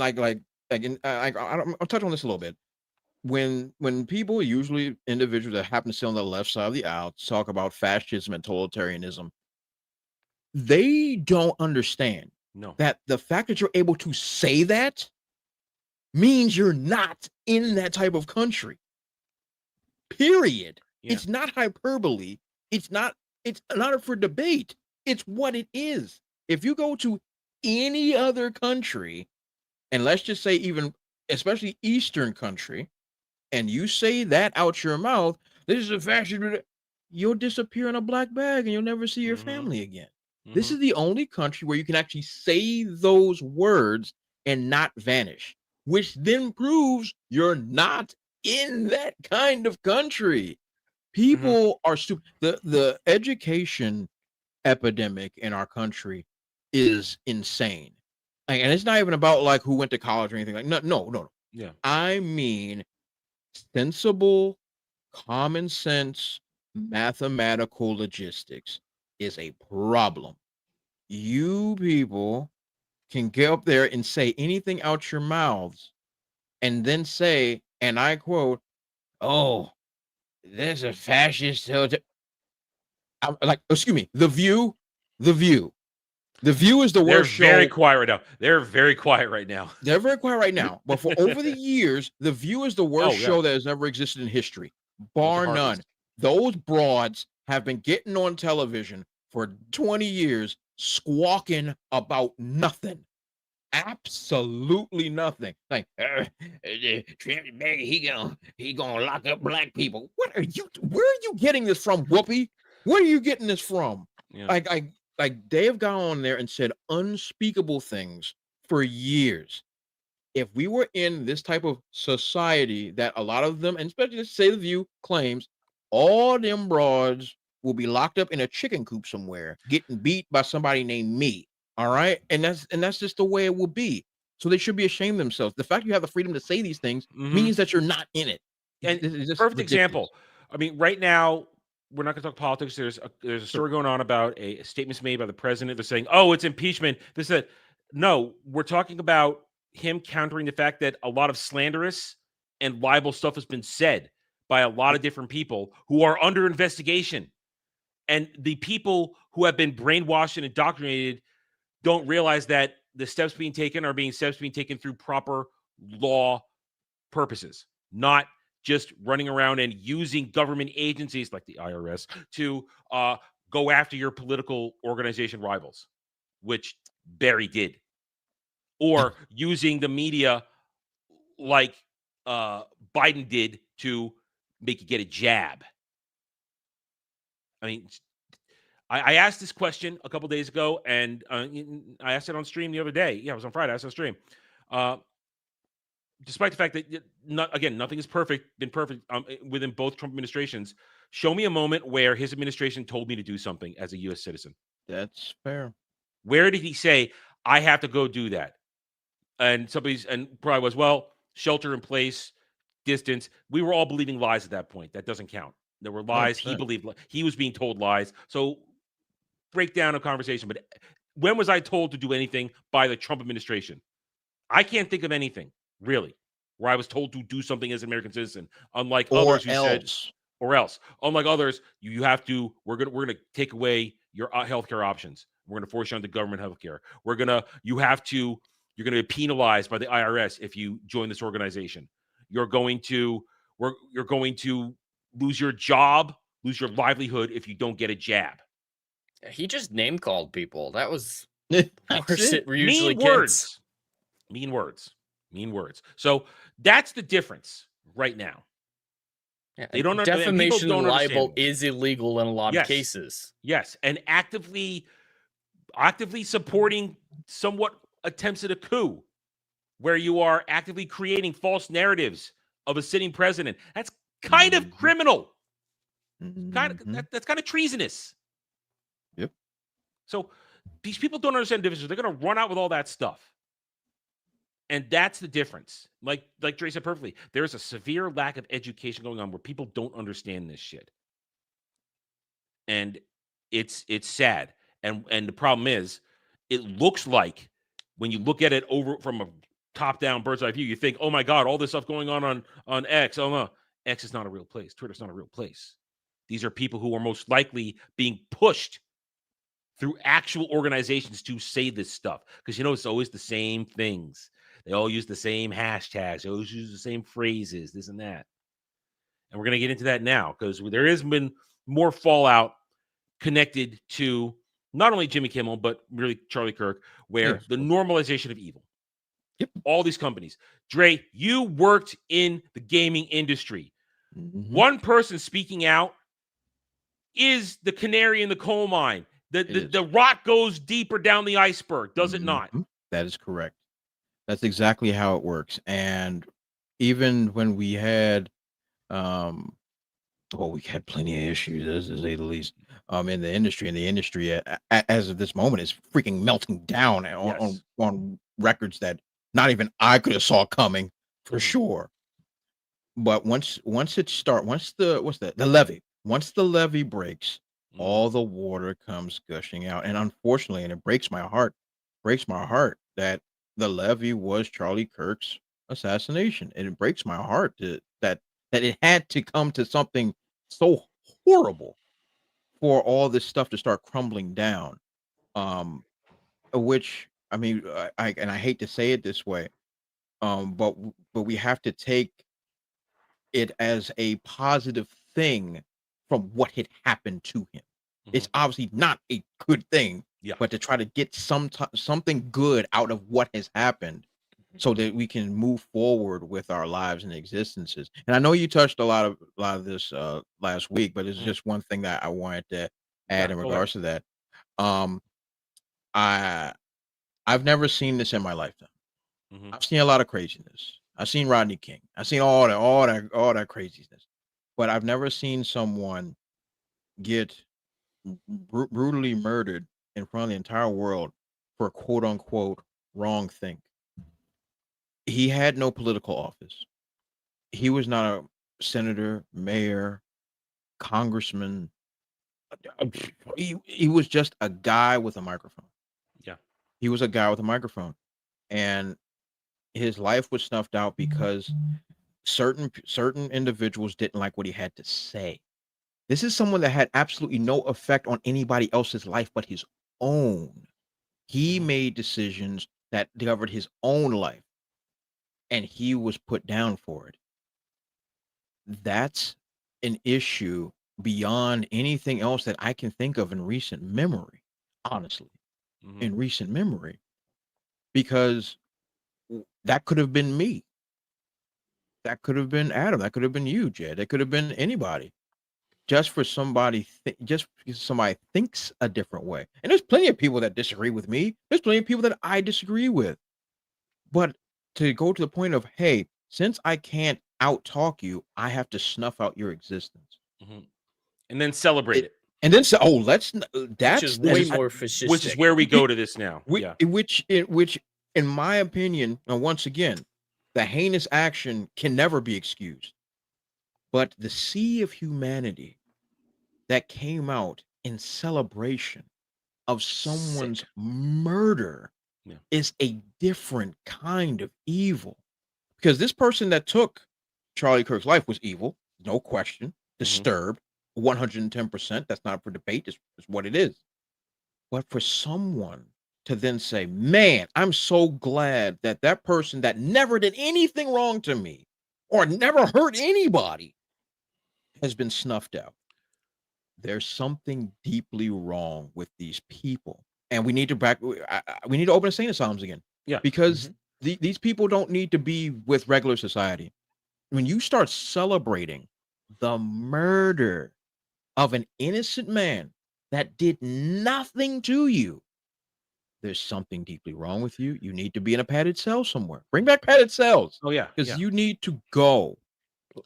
You made a great point there. There are always going to be disturbed individuals prepared to do violent things for their beliefs. There's always been assassins. I mean, many U.S. presidents have been shot. Abraham Lincoln, of course, being the most famous one, and JFK. There's always been these type of people. But the mass response to it of celebrating is something that, at least in American history, I've never heard of actually happening. I've never seen it happening myself. Even when people disagree, there's usually a moment of unity after something like this to say, that was wrong. I'm sorry for all the pain and suffering the family's going through. If nothing else, there's usually sympathy for the family members. That can't even be true right now. Yeah. And it's just like you said, Adam, the normalization of evil, because I can't see as anything else.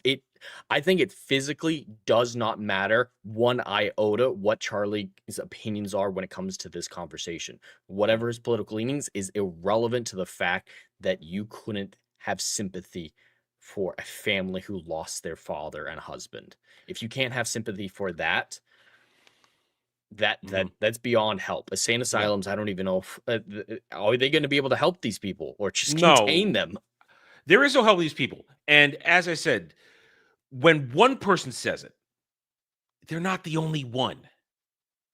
And when one of the senior developers at Sucker Punch comes out and says, Drew, whatever the hell their name was, and then after they got fired, double, triple downed on it, says, I'm happy celebrating. When they come out, and that's why I asked Trey, if there's one, there's a whole gaggle of them in there. That was just the stupid one who got caught like an idiot. That started a chain reaction surrounding Ghost of Yote, which is coming out in a couple of short weeks now. Let's be honest. That game had a lot of red flags to begin with. This game was not. They could pretend all they want that this game was going to be a rousing success. A lot of people were on the fence on this game. A lot of people were pre-ordering it. Some were going to test it out. Others were going to wait. I was a wait category because I wasn't particularly interested in it. And for not only because the story looks lame, but also it's the same gameplay. It's nothing new. Oh, they had a dual wielding. Oh no, it's still the same. And also a lot of red flags ideologically with the people involved. With the motion mocap actors, voice actors involved. She's a nutcase. A lot of problems there. But we were supposed if you to want the gameplay, just go play the first one. Because the first one's incredible. But they got dual wielding in this one, Jed. They got dual wielding in this one. That's not a selling point. And different That's weapons. a cool little add-on. That's not a selling point, though. But my point is this, though. This game was not assured success. It wasn't. A lot was in the gray area. But then this person came out, said what they said, and there was backlash. And for the past week and a half, 2 weeks now, this has been a very strange thing going to Ghost of Yote. Finally, the other day, Sucker Punch came out and gave their statement on it. Let's see where it is. Here's the recap of that. Let's go to Sucker Punch's statement. Was this it? This is it right here. Drew's no longer an employee here. Fleming said, I think we're aligned as a studio that celebrating or making light of someone's murder is a deal breaker for us. And we condemn that kind of no uncertain terms. That's sort of our studio. And that's kind of where we are. That great. Why didn't you say that immediately? Why did you take a week to even say this? And I bring it back. If one person is saying that you already hired them, they worked there for 10 years, which means you have a culture of this kind of belief built into it. You have a culture of normalizing evil in your company. And that tells me enough that I don't want to support you. But I'm just a crybaby snowflake gamer that wants to make a big deal. And now we're supposed to just let people enjoy their games, guys. We're just supposed to let them enjoy their games. This excellent piece of shit. People are boycotting a game that most of them were never going to play anyway. No, people were waiting and seeing. There's a difference. Because one person out of 200 that work at Sucker Punch said some hateful things about Charlie Kirk's death. Go take a look at the comments. Personally, I think people are overreacting and moral grandstanding, but I fully support them boycotting if they feel strongly enough about this. Then why are you crying about it and calling them pathetic? I mean, Dre, does that make any sense to you? No, you got to pick a lane, man. I see, like this what's that? Sitting on the fence nonsense. This stuff pisses me off more than anything else. Like it's just one person, but I support you. Like, no. Condemn or commend. Pick one. This type of cowardice pisses me off. And not to mention, like Sucker Punch has been a cesspool for years, but that's neither here nor there. Like, well, the thing that went down in Sucker Punch when whoever, Greg Roman, whatever this individual calls themselves, came out and said the horrible things they did. This is how the industry is. The industry now is flooded with these individuals.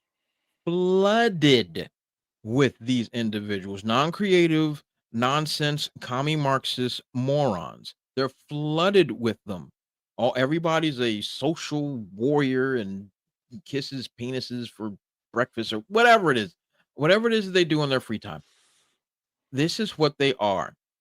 And this is the type of things. And like, look, I worked in the industry for many years. I've heard these things. I've heard these things from people. That's why I'm asking you this, because of those 200 people that work there, the other 195 are 195. They're probably saying the same exact thing. They just weren't dumb enough to say it out loud. Overwhelming majority of them, I guarantee, they might not have had the gall to say something like this out loud, obviously, because some of them actually, want to maintain their employment, and it's smart for them.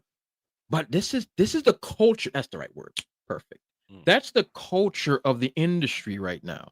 It's not even about like left-leaning ideas, whatever the case may be. It's like there is a culture of, if you don't agree with me in particular or celebrate me, then you are an evil person. And the individuals that disagree or don't even care, like this guy, we have to find a way to get rid of you. It's a very bizarre place. Well, the industry's in a really, really messed up place, a really, really nasty place, because over the years, especially over the last 5 or 6 years, the industry has been destroyed by, I don't know, lack of creativity. And the video games cost more than, I don't know, 5 small countries, and they can't even get any money back that will get anybody a Snickers bar, because the creativity's in the toilet, because all this people that's being brought in, instead of the talent that we used to have many years ago, they've dumped all of us in exchange for these individuals of cut my penis off, or I believe in no penises, or I have whatever in my bio. And if you don't agree with my bio, it's not even about tolerance. Like me, I have no dog in any of this fight. If you want to cut your penis off, that's your business. But I don't care. But the fact that you I have don't to care, that's the problem. I'm not celebrating your penis removal. So therefore, you're an evil colored. You should be ashamed. Your people are just like my people. I've heard this stuff before. Okay. I've heard this, like the black struggle and the alphabet struggle is the same. I said, how dare you? I said, I don't recall a point in history where people that happen to be kissing boys were being rounded up and sold. I don't remember that part of history. I don't remember there being a sign that says separate but equal. Like, if you kiss boys, you go to this bathroom, and if you don't kiss boys, you go to that bathroom. I don't recall that. I don't remember a gay-only water fountain. I don't recall any of that in history. So to compare one struggle with the other and say it's the same, you should be ashamed of yourselves. So me being a black guy, they are assuming that I agree with everything that they say or do. I do not. I am an individual. I have my own belief system. I have my own way of viewing things. I am a theo-libertarian. I believe you should be able to do whatever the freak you want as long as you're not violating anybody else's personal space or rights. That's what I believe in. You don't believe in that, but that's what I believe in. And it's my business how I believe in that. Now, you can go kick rocks because I'm not going to celebrate penis cutting. And this is exactly how the industry is now. This is all like this is just a microcosm of what has happened. And it's unfortunate once again that this type of call like it is evil has permeated evil thinking, be fair. Evil thinking has permeated every aspect of life, and people are showing who their true colors are. So good. I mean, it's good. Show me who you are. Don't hide. Show me that you're a sick bastard so I can know to avoid you. Thank you kindly. So, but this is definitely this was bound to happen. So I'm glad that these individuals are being exposed. Good. Get them all out. Flush them all out. Get them all down. And on top of this, though, you got guys like this K-Med, guys like this right here, Synth Potato, who's been all over the stuff. All they're doing ever since the firing of this Drew person happened and they got caught, all they're doing is constantly pushing and shilling and pimping this game 24/7, making the comments about, oh, you're crybabies and that. I mean, I've replied to a few of them here and there. They are trying to code it in they're trying to code in the argument just like Gamers Game, which is to me is bullshit. That's bullshit. And now just today, we're getting told by Sony that Ghost of Yotei is the #1 pre-order everywhere.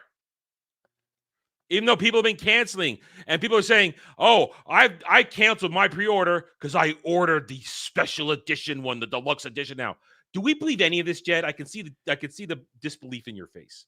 And no, I don't believe any of this. I mean, this is all about the emergence of groupthink, but they don't matter in the large scheme of things. Just like with the Disney conversation, they don't make these companies money in the long run. But what I think is the most important question here with this data is what other pre-orders are available. You don't have pre-orders up for games coming out next year. You have usually pre-orders available for 1 to 3 months before the game comes out. Like, it's not an extraordinary amount of time. So what competition is there for the next few months with Ghost of Yotei?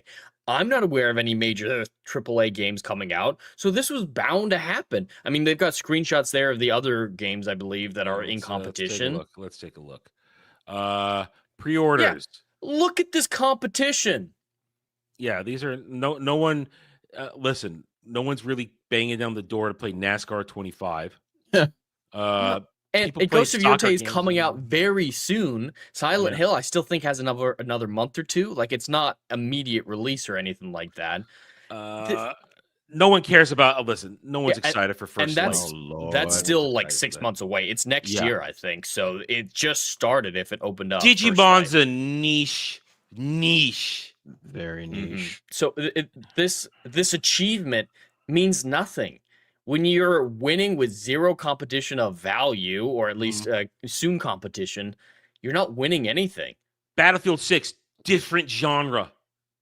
You can't do something like this because there's apples and freaking oranges and even bananas in some case. These you can't compare some of these games. They're different fan bases, different gamers. Gamers are not a monolith. We do not all go out and buy the same games. So I see this, and I honestly, I don't believe it for a second. I think I'm just going to believe what Sony tells us, and they're my preferred console. And I'm not going to run out and believe what they say. Yeah, you can't take anything at face value these days. It's all marketing. So of course they're going to say this. I see this stuff, and I don't believe that Ghost of Yotei is going to be a success. I think the pushback was big enough because people were disgusted. And people that were going to play the game and market it to others on their channels, and a lot of them aren't going to do that anymore. And here'll be a key thing. When all is said and done, are they going to tell us players or units sold? That's We're going to know soon enough. Are we going to say, oh, here's how many players are playing? And remember, there's going to be no accurate for anything because this is cross-platform, or it's just starting on Sony, right? It's not on. Yeah, it's going to Steam start yet. on Sony. It's an exclusive. Probably in a year or two, it'll come out to PC and whatnot. We're going to have, unless Sony decides to tell us numbers, we are going to have zero receipts to know how well this is doing. Reports are saying, though, that the budget is going to be very similar to Tsushima's, which was 60 million. So it doesn't have, if you believe those numbers, it doesn't have an extraordinary goal to reach a break-even point. So it could break even and be technically a success, but it's not going to be the juggernaut that Ghost of Tsushima was. It's not going to live up to it. There's no way.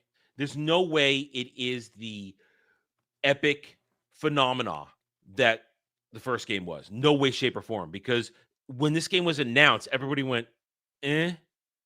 We saw Whammons up front. She shot her mouth off. And it was basically, wait a minute. Why don't we just get a sequel? We'll get those of us who played it. We don't want a sequel. We were happy where it ended. Right. Well, it's so divorced story-wise, too, because it takes place 600 years later.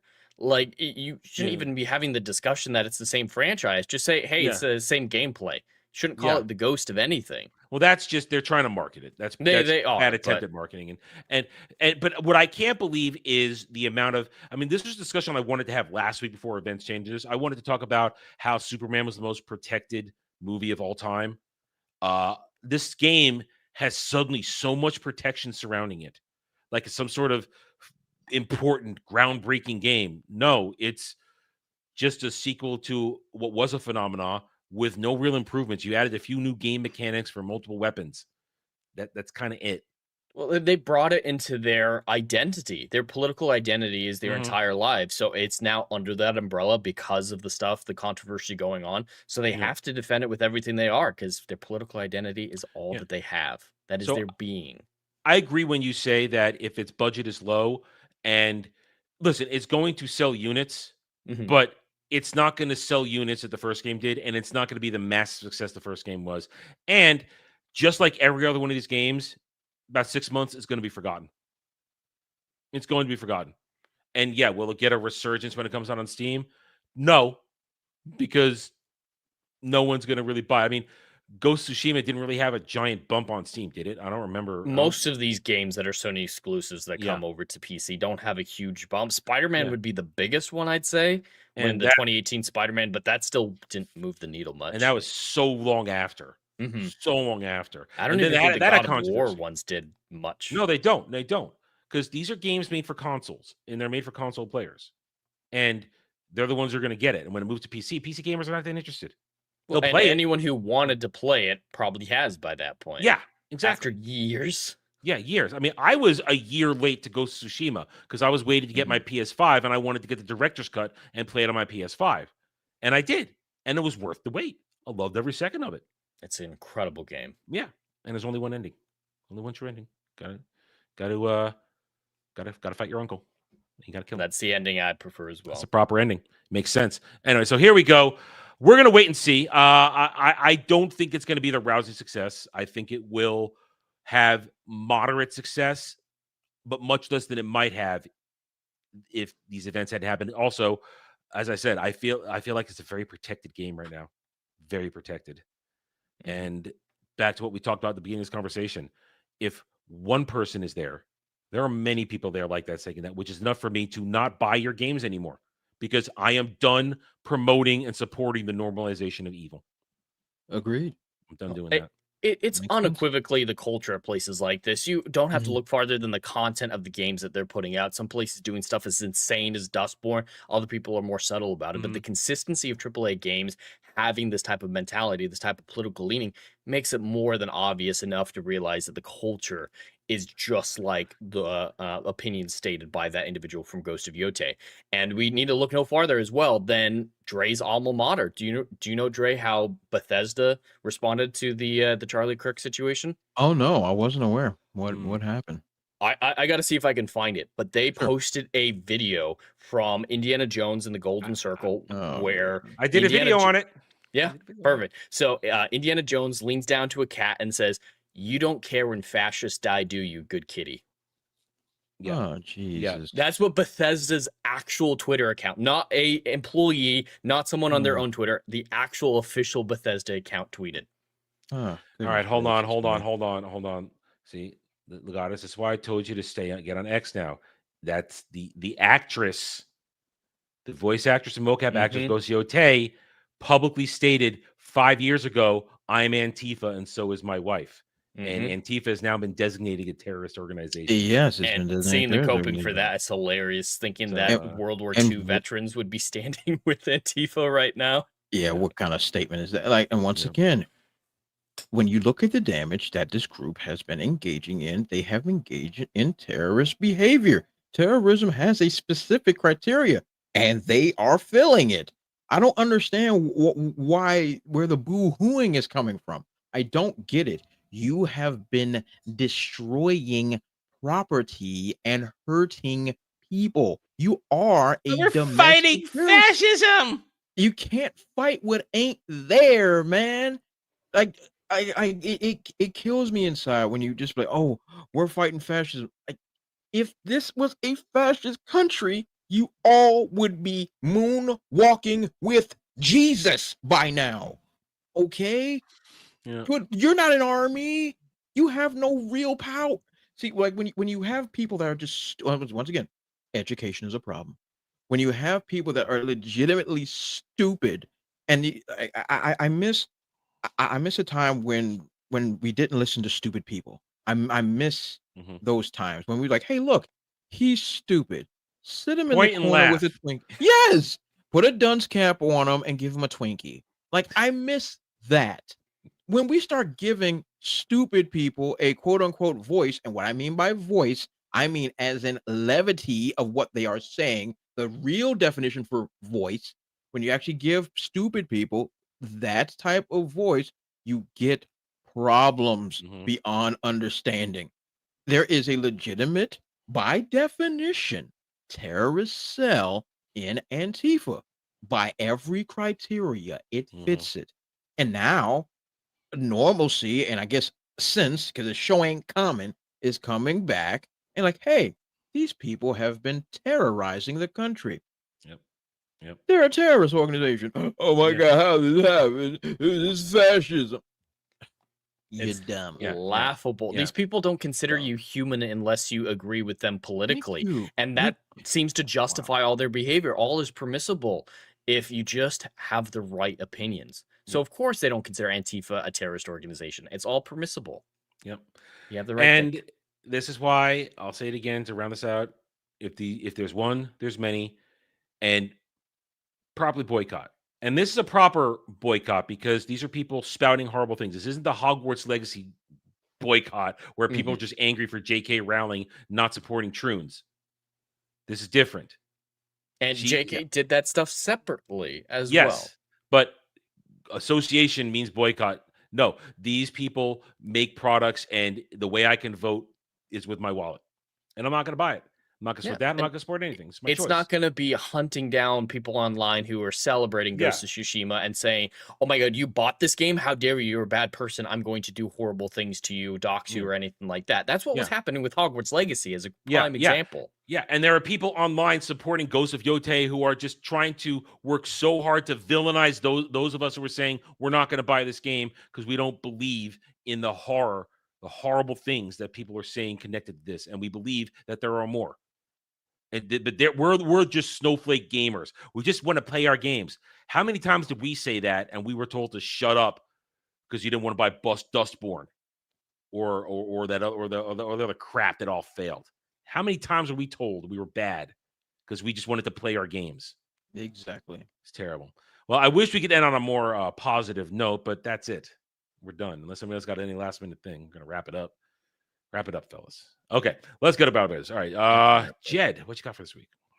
Well, you can all find me on YouTube at Hollywood Scholar, just regularly Saturday live streams with Saturday Night Drive-In this Saturday, but Adam will talk more about that. For positive note, I do want to just briefly say I'm still very much enjoying Tony and Ziva, the show that's coming out right now. It's still very enjoyable. Different than the original show.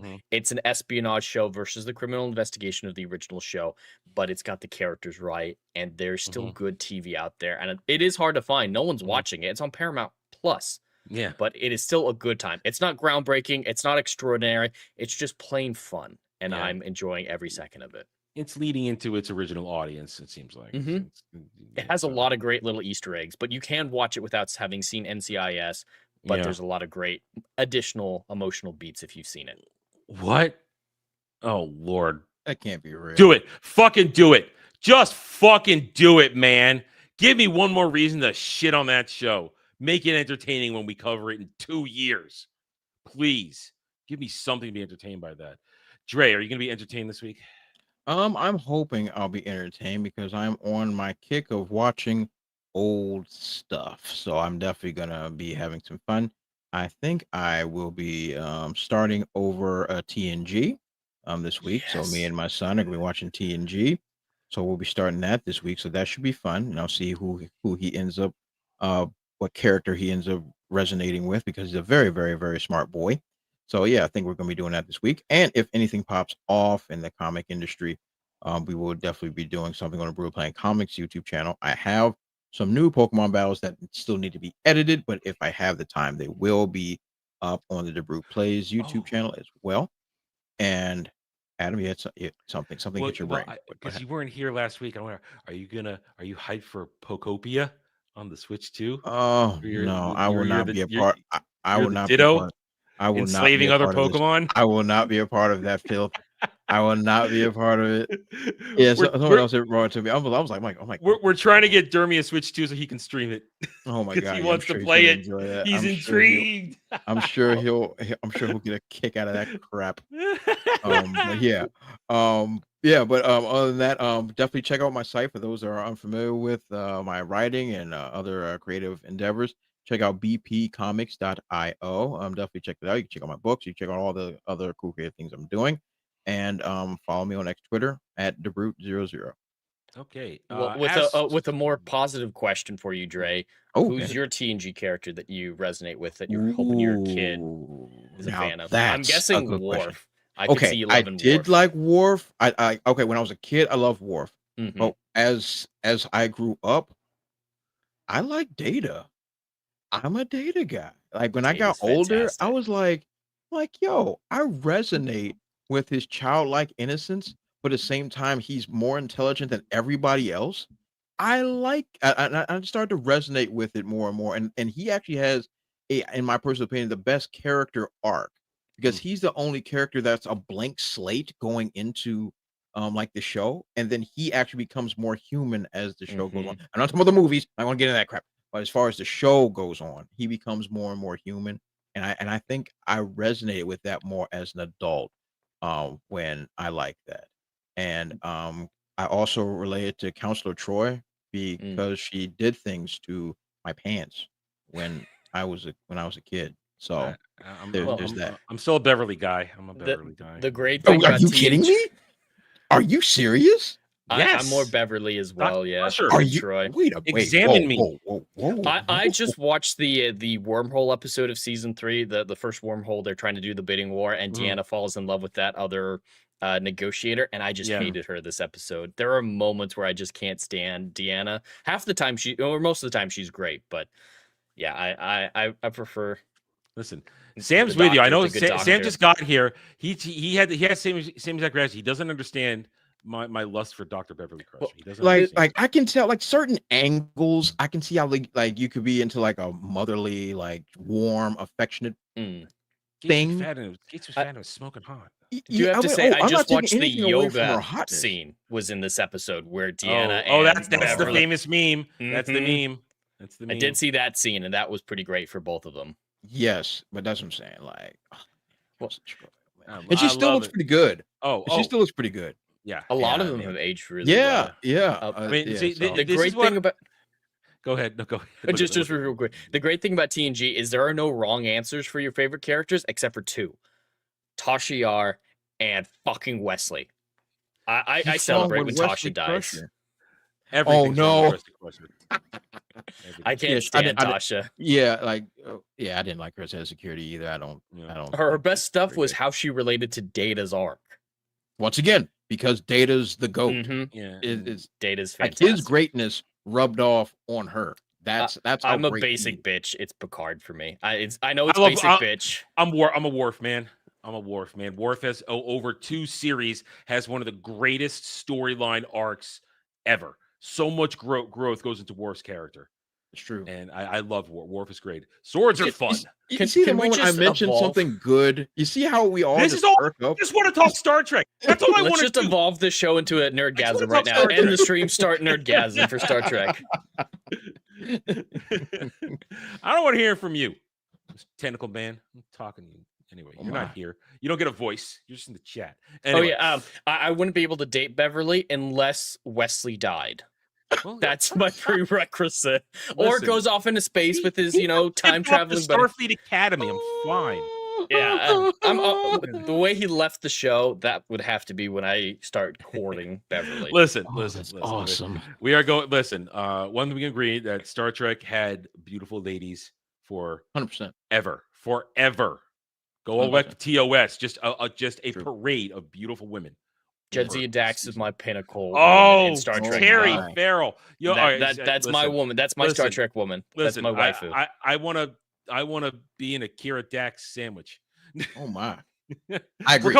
We're coming up on the first Mirror Universe episode in DS9 in a couple weeks, and you're gonna get slutty evil Kira. It's gonna be fantastic. Who's into everything? Into everything. Great. And poor Hitman, who hates Bajorans and hates Kira. How is he? We don't know how he's gonna react to two Kira, to new, not two at that point. It's not 2 Kiras here. Second Kira does get Kira later. How he's gonna react to slutty evil Kira. We don't know. It's gonna be glorious. That's good I love it. television It's right there. great. Listen, Nana Visitor did things to me as a young man, and as her uniforms got tighter and tighter and tighter on DS9, they did things to me, and I appreciate it. As you should. Yes. I just wanted to be Jedzia Dax's parasite. Oh, I'm there with you. That's I mean, listen. So that's what I'm doing this week. Yeah, Adam. I like that. I'm doing. Well, tonight I'm watching DS9 on Wormhole Watch. We are coming up. We are 2 weeks out of Blood Oath. I don't remember what's going on tonight, but we got that. We're recording that. Be over on Duke Devil 95, Bradley Burnett's channel. Edited up on Wednesday. Enjoy that. Tonight I'm also gonna. Well, it's after that. It's Sunday. Take it off. Got some things I gotta work on off camera, but probably playing some games later on tonight with the guys as well. And then Monday through Friday, 1 p.m. Eastern, catch the Daily Dive, the Double Ds, where you, the audience, are in charge. And on Tuesday, Jed loves this. He found out about it last night. For Chat Maybe Watch This Reviews, I have to blindly walk into and review episode 7 of Alien Earth. I haven't watched any of it. I just got to it's the rules. That's what they chose. Yeah, you're watching just that one episode, which I don't know if it's going to make it better or worse. And for I you. I know what happened in episode 1 because Jed told us, but I don't know what happened. So I'm gonna walk in and review it. I Jump Ship looks good, Weasel, but my computer can't play it and it's only on Xbox, so I have no way to legitimately play it right now. It does look good. I don't know anything about that. Oh, it's a co-op space game. Basically, you're kind of pirates in a way, raiding, stuff like that. It looks like a good game. I don't need Alf telling me every 5 seconds to play it. I already knew of it, but I am interested in it.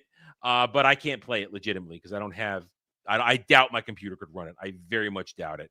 But you guys can help that by liking, subscribing, supporting the channel. Make sure it pays the bills, because once it pays the bills, I can move. And then once I've moved, I can get a better gaming rig. And I can play games of all shapes and sizes. So it requires you. Thank you guys, though, for everybody being here. Stay tuned for the rest of the week for videos, live streams, stuff like that. We hope you had a good time. Please hit that subscribe button. Links are in the description below. Hit the like button. And we'll catch you guys next week. In 2 weeks, time slot changes. We move to 3 o'clock in 2 weeks. And we get a new team member. Some of you know, some of you don't. It'll be surprised. I think it'll be a good one. We'll see you guys next week. Until then, take it easy, everybody.